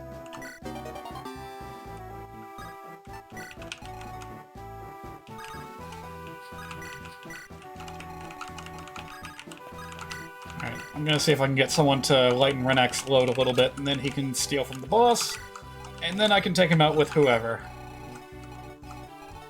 I really wish I had a Lance Reaver for Irika, though. I would love to see what she has to say to this particular boss.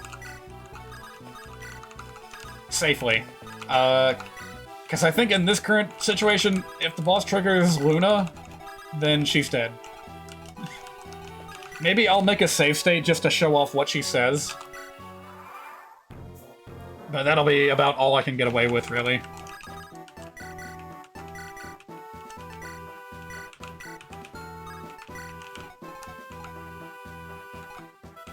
Actually, I think I'll do it with the shaman first. And then just whoever can go ahead and knock him out. Oh boy, that magic defense is terrible.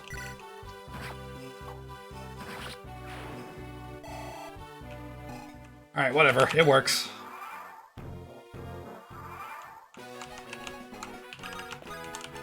More item juggling.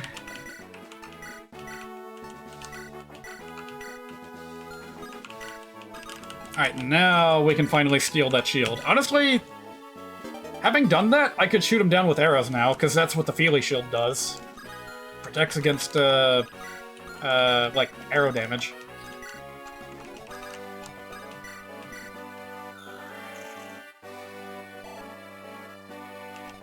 So that's it, isn't it? I got the bow, I got the thing, I got that, I got that. Yeah, that's all the treasure. All I gotta do now is knock out Volter. Let's see what happens when I assault him with a spooky man holding a very, very dangerous axe. Did I forget to turn on animations? I think I did. Shoot! I've no use for these bloodless minnows, literally in this case. Give me prey that'll sate my bloodlust. I hunger!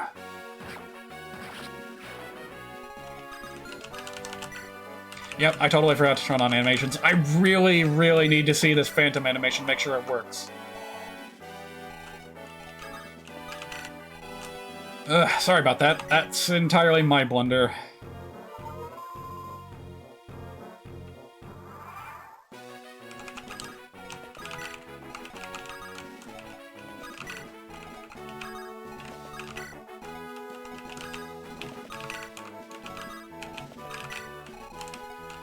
So long, Devil X. So long, Dental Plan!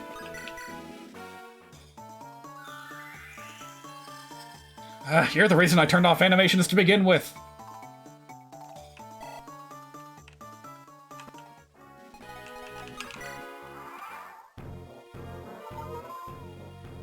Can I see the dance animation on the Phantom?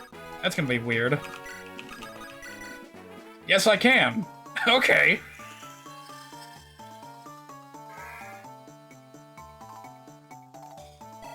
Well, that partially confirms my my wonderment on whether it will work or not.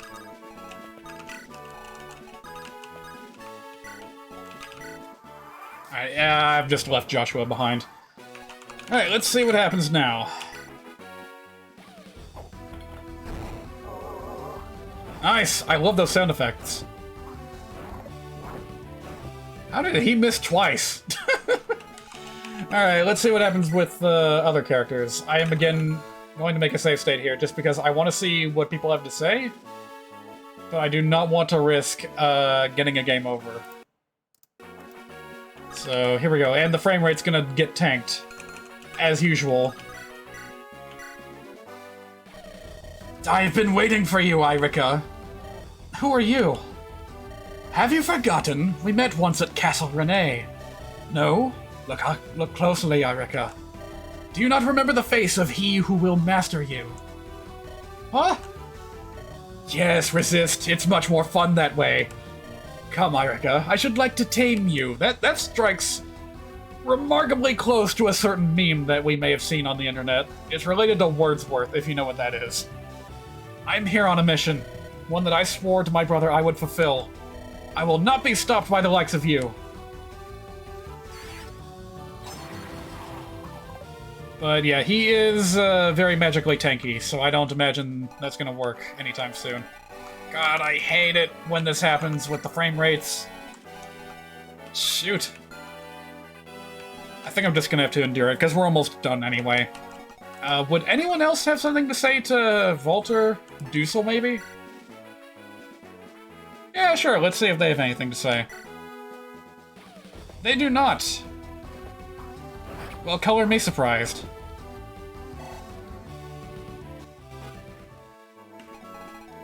Alright, what else can I do? I could slip in Arthur to do a little bit of damage. Same for Sayla. Why, as a matter of fact, I think that'll work out perfectly. All I need to do is poke him once more with that thunder, and then Ephraim can go in for the kill. Volter is much easier to take down than other bosses because he flies, and therefore does not receive bonuses from that fort that he's standing on. I suppose if I really wanted to make this, like, obnoxiously difficult, I could make it to where, he can move, and that would just be an absolute nightmare. But, you know, it's an idea. It's an idea. Hello again, Ephraim. I let you flee once, but this time there's no escape. Escape? I'm not going anywhere. I came here for you. I came to defeat you. What's this? A scurrying little mouse that roars like a lion. Are you saying this time will be different than the last? Will you finally provide me with some amusement? I'll do far more than that. I'll provide you with a messy end to your sorry life.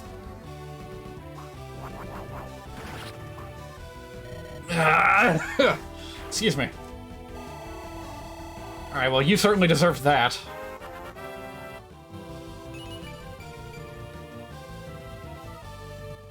I wish I could have remembered to play around with the magic weapons a bit more, but so be it. Brother! Irica! Oh, Ephraim, I've missed you so! And I've missed you. I can't tell you how happy I am to see you safe. Oh, I almost forgot. I have something to give you. What are these? These are called Sacred Twins. We took these relics from Grado. The Dark Tome Gleipnir and the Black Axe Garm. I doubt either of us can use them, but why not see if one of your companions can use them? They might have better luck. They're from Grado. Does this mean Grado Keep has fallen? Yes, I conquered the capital and defeated Emperor Vigard. But still... Irica, may I make a suggestion? We've been able to join forces here, so... how about if we all get together and trade information? There are people on both sides waiting, after all.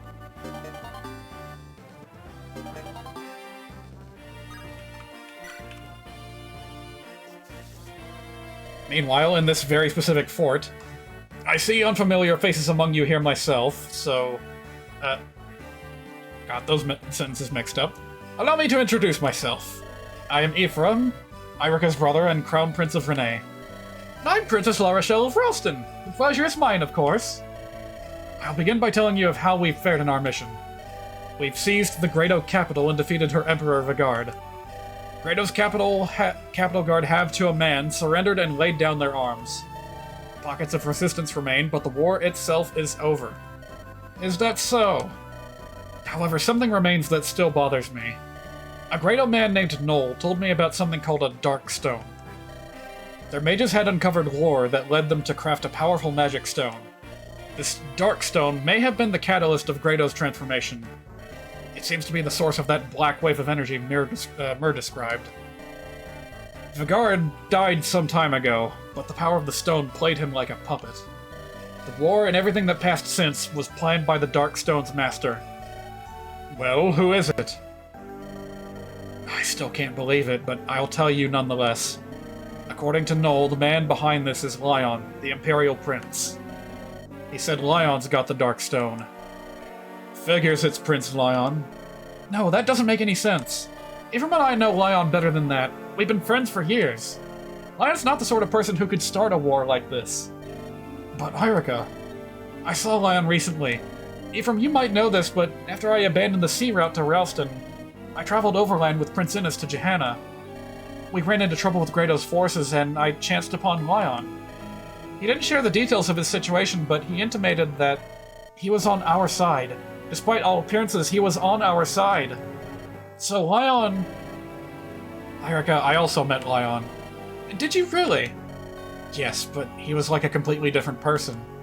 To be honest, he didn't seem to be completely human. Ephraim, what are you saying? I'll tell you what I saw. I found Lion inside Grado Keep.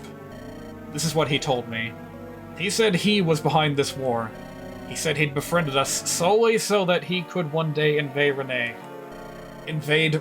He told me that he killed our father. That can't... I know. I can't believe it either. I refuse to believe it. How could he have planned all this since he was a child? I simply can't fathom it. I've heard Leon changed when he acquired the Darkstone. I've no interest in magic, but there was something uncanny about him. It seemed almost as though he were being controlled by something himself. The two of you might find this hard to accept, but... the state of Prince Leon's heart matters little. He has the Darkstone.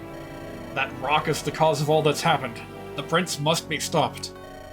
Not yet. There's something that needs doing first. La Rochelle? Princey from I do believe you felt it as well. The Darkstone held by Prince Leon. It exudes a malefic miasma. We might be able to handle Prince Leon alone, but that stone is beyond our ken. Then what do you suggest? The Sacred Stones. The Sacred Stones? We've all heard the legend of the five Sacred Stones. They alone possess the power to seal away the Demon King forever. So of course, to dispel demonic magic, we must use the Sacred Stones. Magic must defeat magic! You expect us to pin the outcome of this war on some fool legend. Not just the legend, we also have hope. According to Leon, he had already seen to the destruction of Grado's, Frelia's, and Johanna's stones. That explains something. Grado's forces attacked me, intent on destroying the Stone of Renee. If that could be the reason they chose to invade Renee, the power of the Sacred Stones may be greater than we'd ever known. Yes, exactly! If we acquire a Sacred Stone, we'll be able to oppose the Darkstone's might.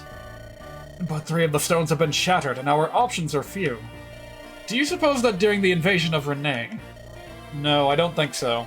The Stone of Renee is hidden by the power of Irika's and my bracelets. Grado has made many attempts to take our bracelets. Everyone has failed, and so the stone may be safe still.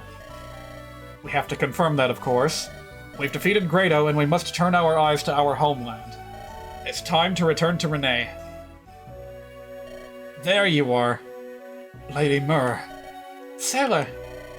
I'm grateful to see you well. The people of Kerpelen will be overjoyed that you're safe. I must apologize to you, Sailor. You were there to protect me from the very start of my journey. When we were attacked, I was separated from you, and I'm so sorry to have worried you. Lady Myrrh, as long as you are safe, we have nothing to be worried about. It will be my honor to serve you until your mission is complete. Thank you, Sailor. Alright, so there's her scene. We were wondering about that. I guess now she's part of the party? I hope. No, she isn't. That is so weird that you have to wait until you finish this chapter. Well, so be it, I suppose. Anything new in this shop? I could buy one of these. I'll save that for another time. I'll get my items organized off stream. So yeah, that'll do it for well, actually, that won't do it for tonight, because I said I was gonna show deli images before I went. It's only like 10:30 here. Sorry, 10:13. So I'd say I have a little bit of time.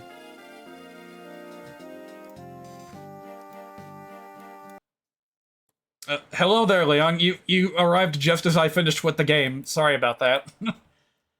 Right now I'm going to be swapping over to a brief showcase of Deli Mini. The question is, what do I put on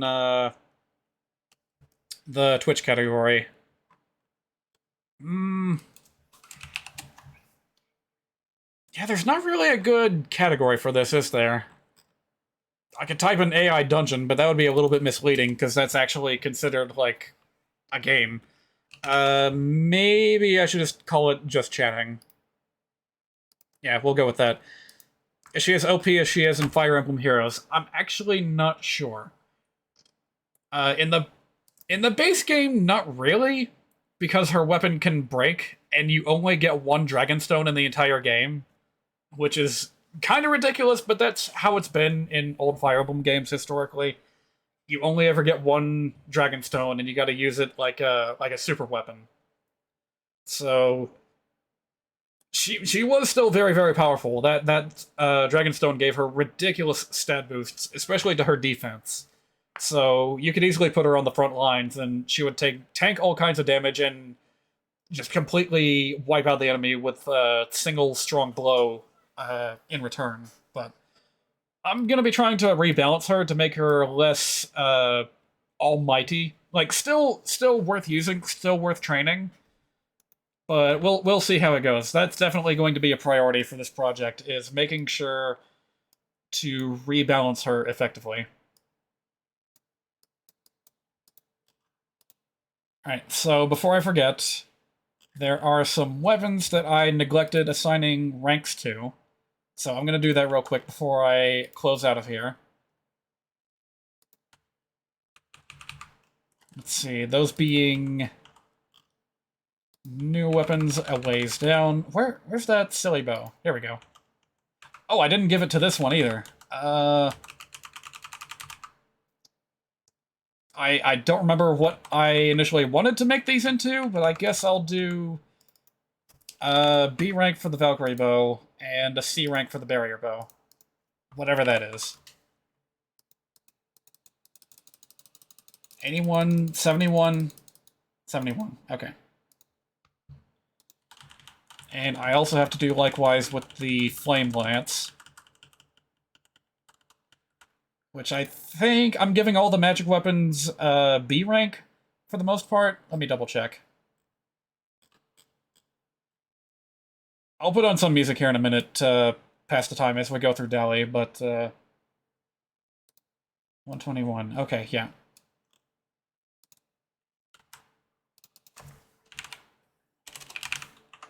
There we go. Okay. That is done. I can wipe this sticky note clean. And I think I meant to open up a different version of this ROM that I've been editing in a new folder.